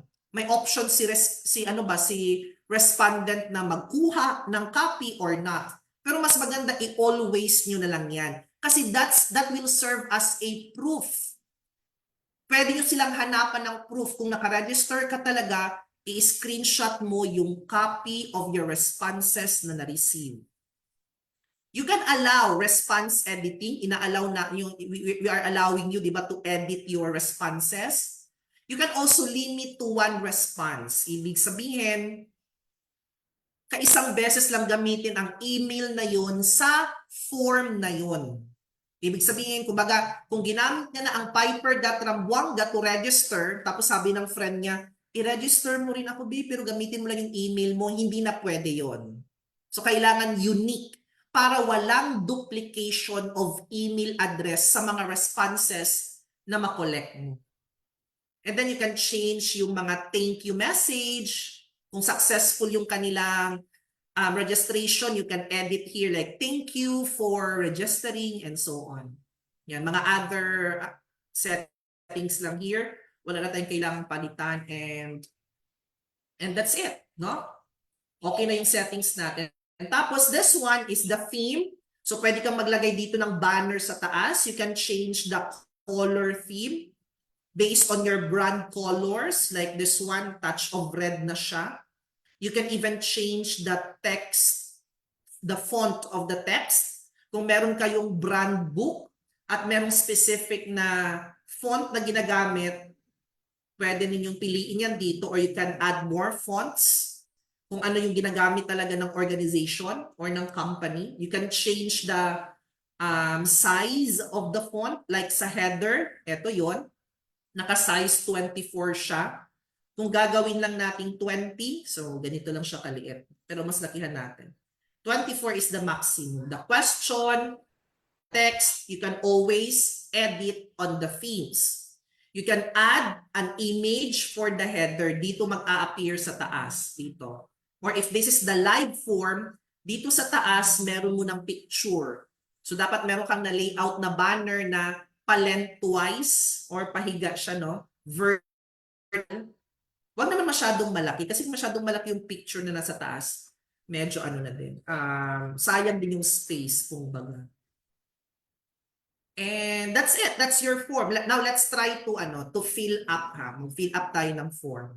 Tapos I will now post the attendance sheet after. So kaya live na tong form natin. This is now live. Mag-fill up tayo. So record Ronald XYZ. Yan. Tapos complete name Piper Rambuanga. Female Char. Do you want to get a certificate? Yes. Tapos GCash transfer, upload a file. I will just upload any file ha, available dito sa aking computer. Kasi hindi tayo makaproceed. Meron naman akong sample. So upload the file and then next. Yan, schedule and then submit. Tapos yung thank you message na. So, pagpasok nung thank you, your response has been recorded, edit your response kasi nga we are allowing the respondents to edit their responses. If you notice, dito, meron ng number 1. May isang response na. Tapos, ito yung sinasabi ko na meron siyang analytics in a format of a pie chart like based on gender, isang response, so buo pa yung pie. Isa pa lang naman yung tao. Do you want to get a certificate? Yan.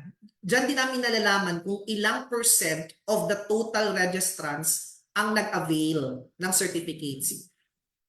Tapos nalalaman din namin ilan yung nag-no. Ibig sabihin kasi pag no, kasi free webinar siya, di ba? Ibig sabihin, ang intention lang nila is just to learn. Actually, ano yan sa amin? Kumbaga parang, parang nakakataba ng puso, parang ganyan. Or masarap sa feeling ba na kasi kahit na hindi nila kailangan ng certificate, they participated because they just want to learn. So, ibig sabihin, meron siyang intention to learn from us. Kaya, positive yung dating sa amin. Kasi technically, again, we are offering this webinar or training for free. Walang registration fee, walang training fee. It will just matter if you are going to request a certificate. So, yan nare-record dito lahat. Okay? And, last na lang din, link to sheets, automatically, lahat ng mga data na nakalagay dito, it will be converted, lagyan mo natin ng file name, it will be converted into a Google spreadsheet. So dito na kami nag-update, dito namin kinukuha yung pangalan ninyo kapag nag-generate na kami ng certificates. That's why always make sure na tama ang spelling ng pangalan, gusto nyo bang lagyan ng middle initial or middle name, nakalagay naman yan sa form. Kasi minsan kasi may kulang na letter, tapos ipapaulit ba? So nagte-take time na naman, kaya minsan matagal naman namin maibalik yung corrected na certificate. Minsan naman din, dati ang nilalagay ko, last name, magkaibang first name, sineparate ko siya.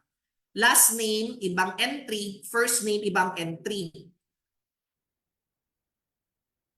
Ang nangyayari din minsan, nababaliktad. Ang nilagay nila sa last name, first name nila. Gumagamit kasi kami ng filter to generate the list na gagawaan ng certificates. Kaya, baliktad. Pag-generate ng certificate, pag na-send na namin, mag-i-email, ma'am, baliktad yung pangalan ko tsaka apelyido. That's because mali din naman yung nalagay sa entry. Kaya every time you fill up a form, make sure tama yung mga entries ninyo. Okay, sige. I will now post kasi it's already 12:02. No? Ayaw ko naman din na extend yung ang ating program. But if you have concerns related to Google Drive or the discussions that we had, you can actually ask questions while I am preparing for the attendance sheet. Hahanapin ko ulit yung link. And I need to make sure na tama yung attendance na nilagay natin. So while you are waiting, let me play a video na lang muna para while waiting for the link for the attendance sheet. And then the certificate will be distributed later this afternoon before 6 p.m.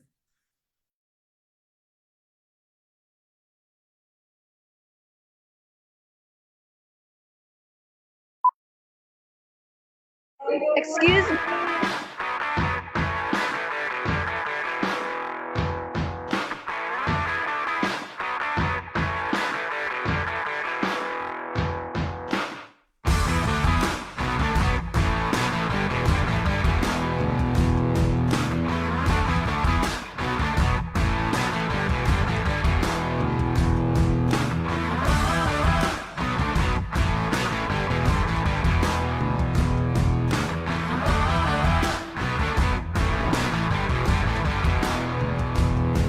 welcome Miss Piper Rambuang. The road to success is not easy to navigate. Yan yung lagi kong sinasabi sa mga participants. But, number 1, with persistent hard work. Number 2, well-founded drive. And number 3, unwavering passion. It is very promising to achieve your dreams.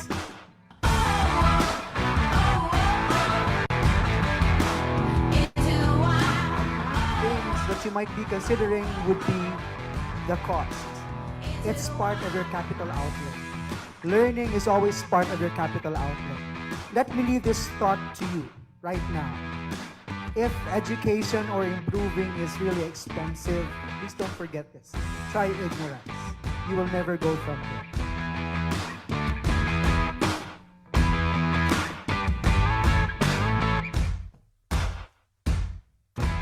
Attending events like this is very important because you will continue to grow, you know.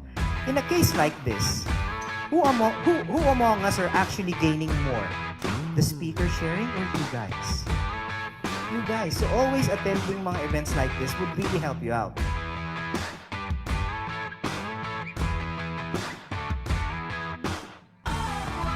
Your future is created by what you do today. Not by tomorrow, not by yesterday. So as much as possible, work hard. It's not na parang magic siya, na parang pag once gawin mo siya, pag pumasok ka sa freelancing o maging entrepreneur ka, everything will be good. No, it has a lot of hard work.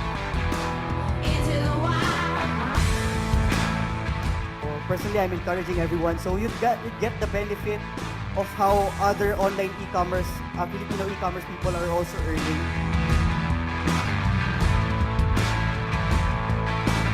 I encourage you to use Payoneer because the savings, you get to go to Singapore. Click on refer a friend, and then when your friend earns $1,000 in Payoneer, both you and your friend get $25. Easy as that.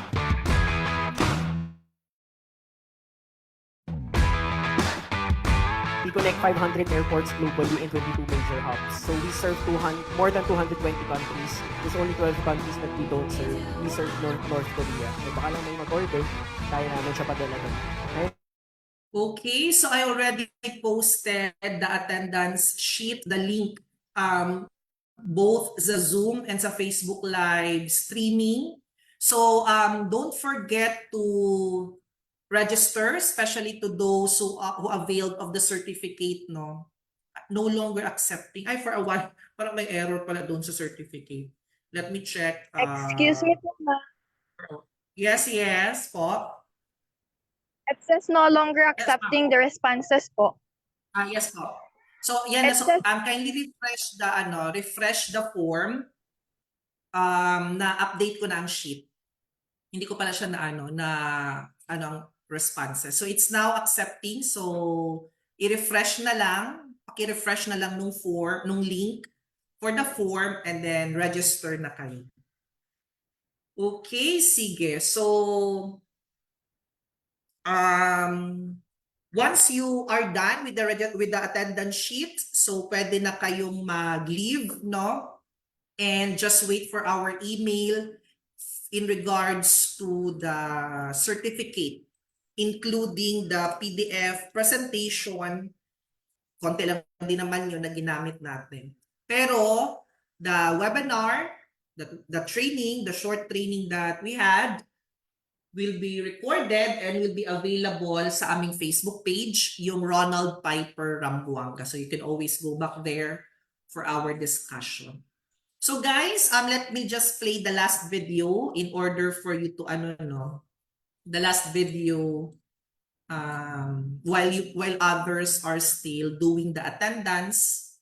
After this video, I am now going to end the live streaming. So enjoy the rest of the day. Maraming salamat sa lahat ng mga nag-participate for today's webinar. If you are available later this evening from 6 o'clock to 8 o'clock, meron kaming free webinar, tapos free lang din yung certificate. So yan na yung promise namin last month that we are going to offer a free learning session na libre din ang certificate. Walang babayarang processing fee. And the webinar is all about human resource, particularly employee relations and talent retention. So if you are available tonight, pwede kayong manood via Facebook Live. Pwede rin kayong mag-register para makareceive kayo ng Zoom details. Ang registration link nasa Facebook page lang namin, so hanapin nyo lang doon.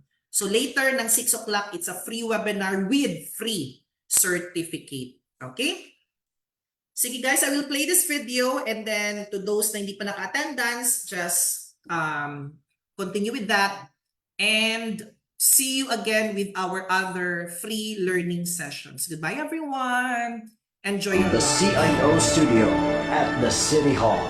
This is Tagum News Central with Louie Lapa.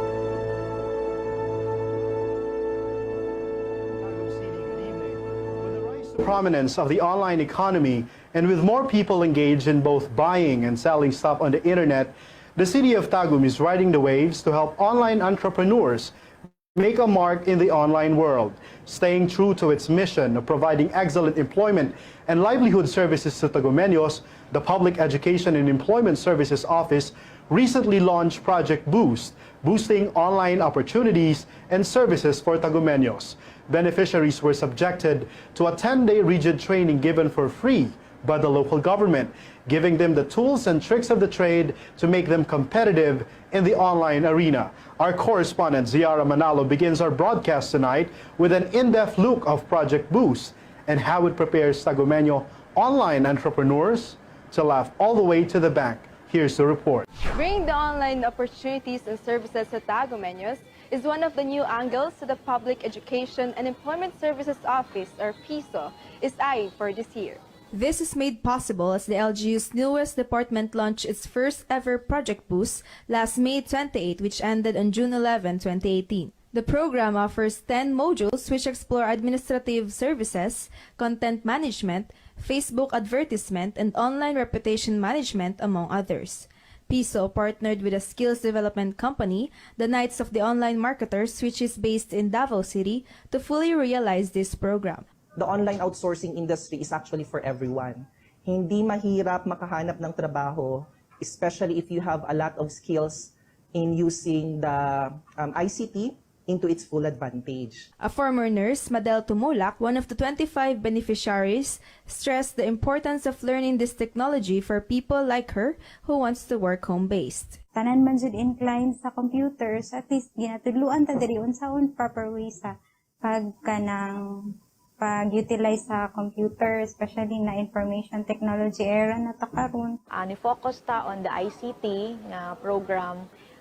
Nag-elevate na jud ang peso na dili na siya the usual nga referral to establishment, referral to asa na mga employers, but now ni-embark tag another na it's a kulba sa among part because it's the first time na ni-adapt ani nga program.